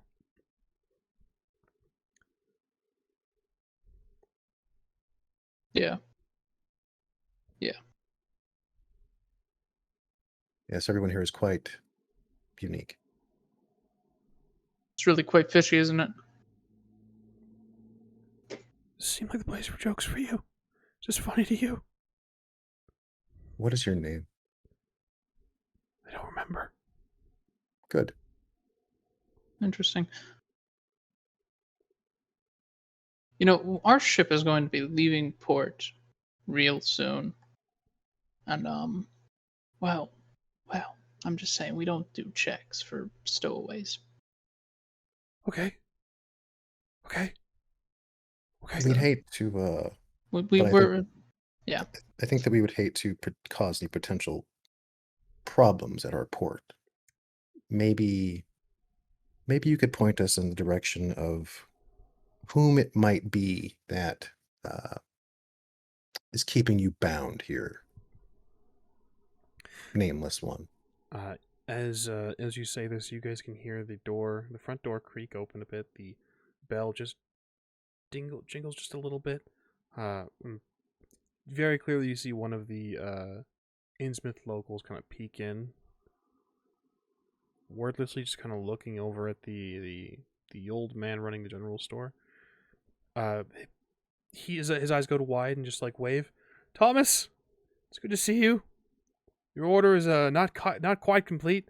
Just let me tend to the newcomers, and I'll have that out for you right away.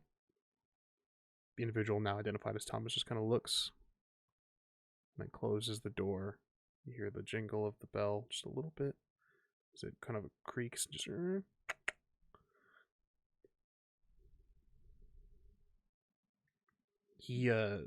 the old man in the general store kind of leans up, well, as much as he can, leans up to you and says, "They're fucking everywhere. They're watching. All of them. With eyes like that, they really can't help that. Is this funny to you? Is this funny to all of you? Is my suffering a joke to you?" I'm not smiling. The situation is what it is. You clearly do not wish to be here. No, they made me stay here because I guess they said that an unfortunate accident happened to the last person who ran the store, and that I was the perfect fit. Well, clearly they were mistaken. These things happen. How long have you been here?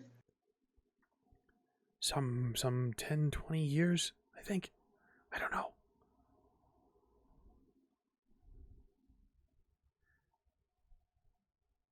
Okay.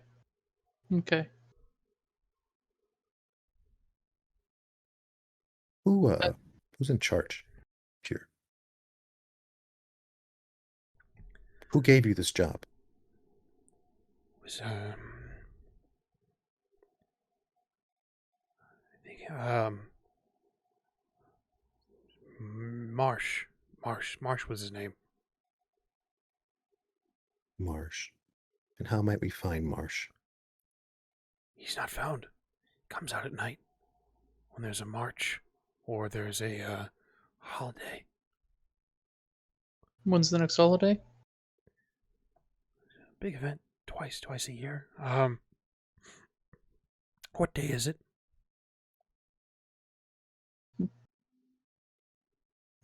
I've lost all track of actual time in this game. It's gotta be close. It's gotta be wintertime, right? No, because we had Halloween during Halloween, so it's gotta be like November. It's past. Yeah, December. it's coming up probably. Maybe it's April time frame. Perhaps It's already April time. We'll say it's April time frame. Time has passed Okay. between season 1 and 2. So Okay.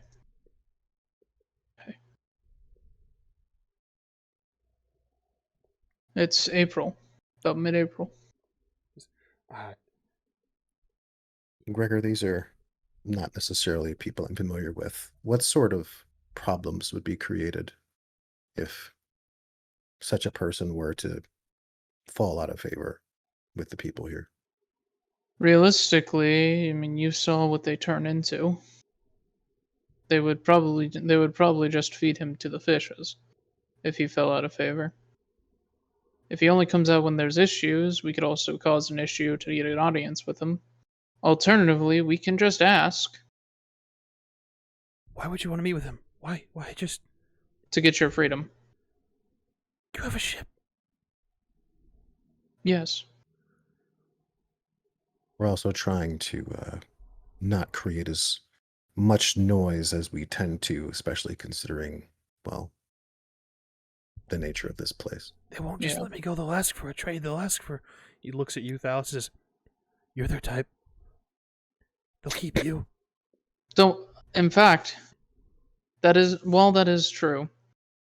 I think it's if I'm sure we can come to an understanding between everyone. Yeah. Just, what? He looks very confused. Yeah. Looks very Listen. concerned and confused. And is just now that he's looked at Thalis, is now kind of like watching the door, and then his eyes are darting from Thalis to the door to the windows For the walls. to the walls. That's fair. So Fair. that's I mean at this point I'm just going to like walk over to the door where who'd you say that was? Jacob? Thomas. I'm terrible with names. Where Thomas was, and just open the door. Is Thomas still behind the door? Thomas is now standing just to the right of the door. So you open the door, and he's standing off to the right, just kind of staring at the ground, waiting.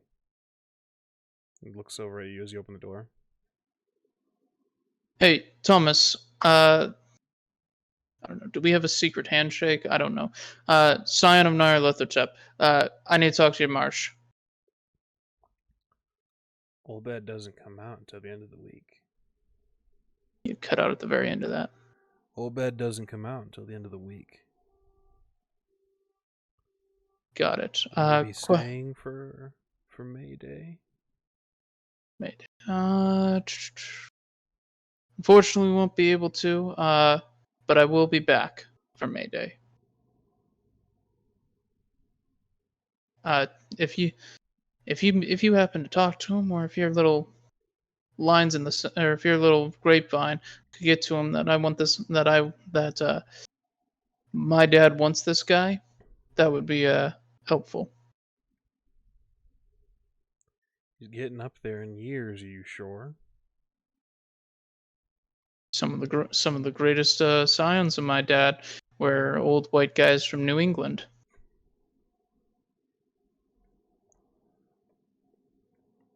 I'm sure we could make a trade. What you fixing to trade? Leans into the window, and you can see he's very clearly watching Thalis.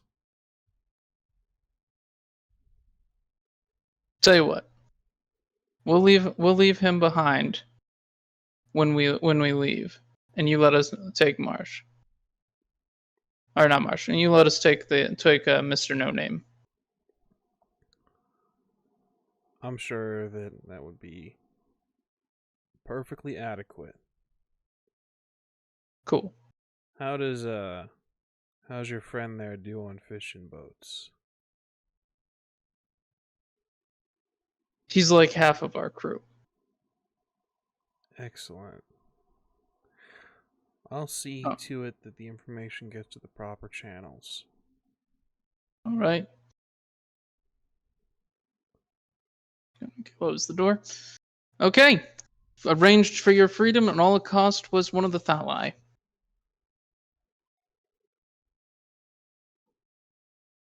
You can see the Though you will be coming with us on our vessel. The old man kind of looks over at you, Thalis. He steps out from behind the counter and then just kind of grabs your face and says, I am so sorry, but I have to leave here, okay? Just stay strong, keep to yourself, and stock the shelves. He pulls your face closer and says, for the love of God, stock the shelves.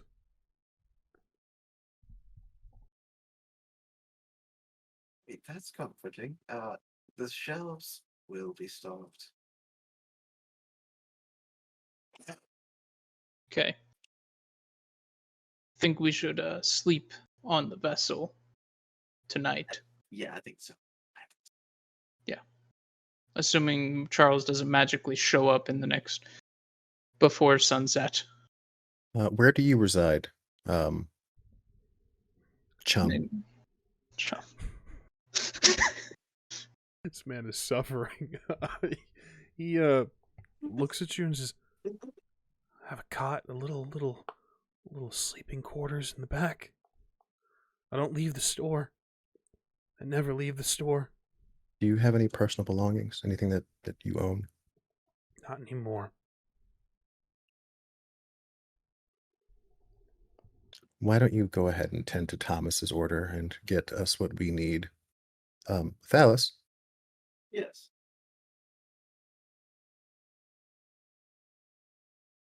nothing.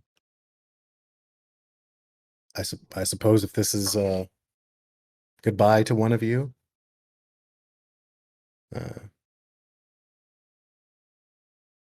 may your journey be fruitful. Yes. I can say that the part of me that I leave behind will always miss you guys and cherish the adventures that we went on together. Well, perhaps one day you'll die. And you'll have all sorts of stories to tell.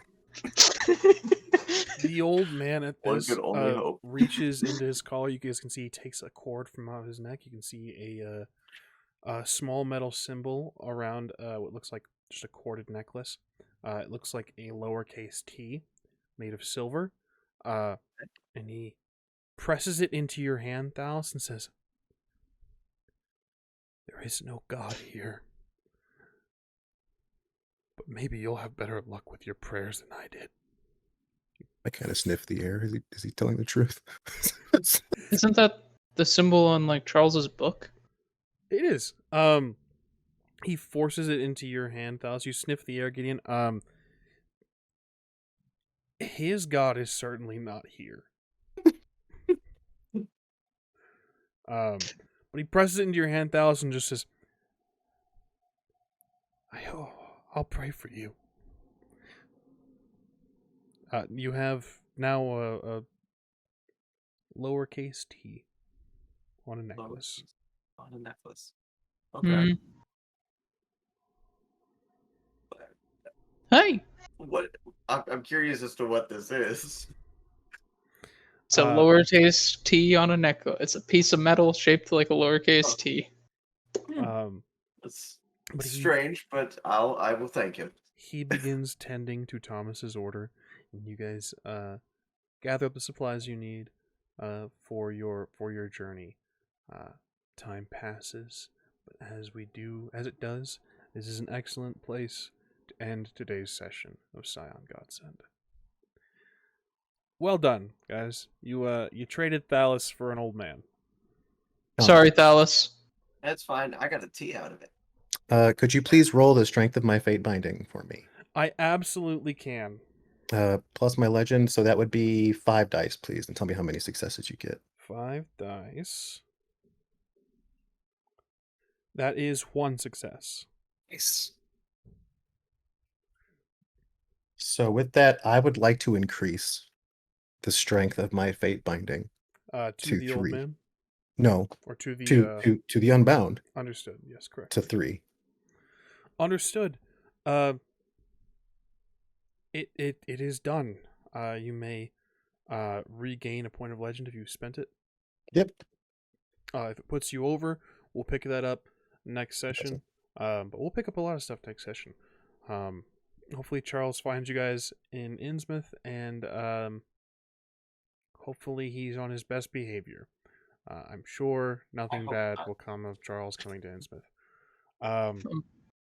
Hoping to leave right after he arrives. But thank you guys so much for playing. I appreciate every one of you. We'll deal with XP at the end of this all. What is going on with my eye? Love this. Yeah, let's start with some promo stuff. Anyone have anything to plug? I don't I exist. do. Gideon does. Hey. Hi. So I am LECO Rodriguez, personal trainer specialized in weight loss and body recomposition. You can go to Team LECO, that's TEAMLECO.com to request a free consultation. and we can talk through your goals or frustrations and create a personalized and sustainable nutrition and training program to meet your specific needs. You can also find me at Team LECO on Twitter, where my DMs are always open, and I love to answer invasive and/or personal questions publicly or privately. Excellent. And as I said last week, I personally am I don't know what you call us, but a member of the Team LECO crew as a You're client. you're a client, yeah. Yeah, that's the word. As a the client, and already Alex has helped me on my weight loss journey, and getting back up to where I wanted to be. A lot of dieting is like you start and you stop, and that's been my curse for a while. Is I start and stop and start and stop, and it's just I got tired of restarting, and it's been very helpful to have somebody that kind of holds me accountable and has helped personalize a weight training regimen and a workout regimen as well. It's been awesome. So I highly recommend if you have a weight loss goal or even just like a bodybuilding goal or a strength building. I don't know. Words are hard. But A yeah, life goal. a life goal. I would We highly could talk about all of them, yeah. yeah, teamleco.com. And I threw that in the chat for anyone who may be interested. But yeah, anybody else have anything to plug? No. I don't exist. I muted myself and then started spewing things. Well, nice. excellent. We of course have been the Rolling Nomads. You can find us over right here every Sunday for Scion Godsend at 1 p.m. Mountain Standard Time for Rolling Nomads for Scion Godsend, our Scion Chronicle, which you just witnessed. We're in weird spaces now. We're also going into more weird spaces. We're gonna go find Cersei. That's gonna be awesome. Yeah, that's 1 p.m. Mountain Standard Piss Time. off so many gods. Right, yes, we are. Twitch.tv/The Path for Scion Godsend, 1 p.m. Mountain Standard Time. A couple hours after this, at 4 p.m., not 4 p.m., 6 p.m. Mountain Standard Time, over on our channel, twitch.tv/Rolling Nomads, you'll find us tooling our D&D game, Colder Than a Twitch's Wit, ran by our illustrious Dungeon Master, David. We are solving a murder. There's weird shit going on in this strange town, in this strange snowy region, and I got Lots my of weird ass beat things. last session, but that's okay. I'm just saying, we can't be deceived if there's nobody to deceive us. Not technically wrong. Although solving may be a strong term, but you guys are trying. Listen, if we get rid of all of them, we hit the person at least once. Yes, indeed. But that's 4 p.m. Mountain Standard Time on twitch.tv/Rolling Nomads.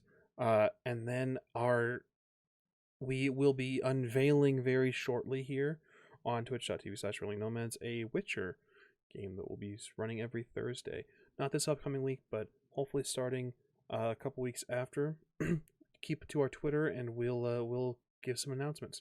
In addition, we will be beginning our delve into the world of darkness. Rather than jumping right into Season 2 of Book of Saints, we will be going into a sort of interim game, a Hunter Chronicle, short little mini-series that we can see the results of the Book of Saints Season 1 and what happens in Mexico City, and what has occurred and what has changed.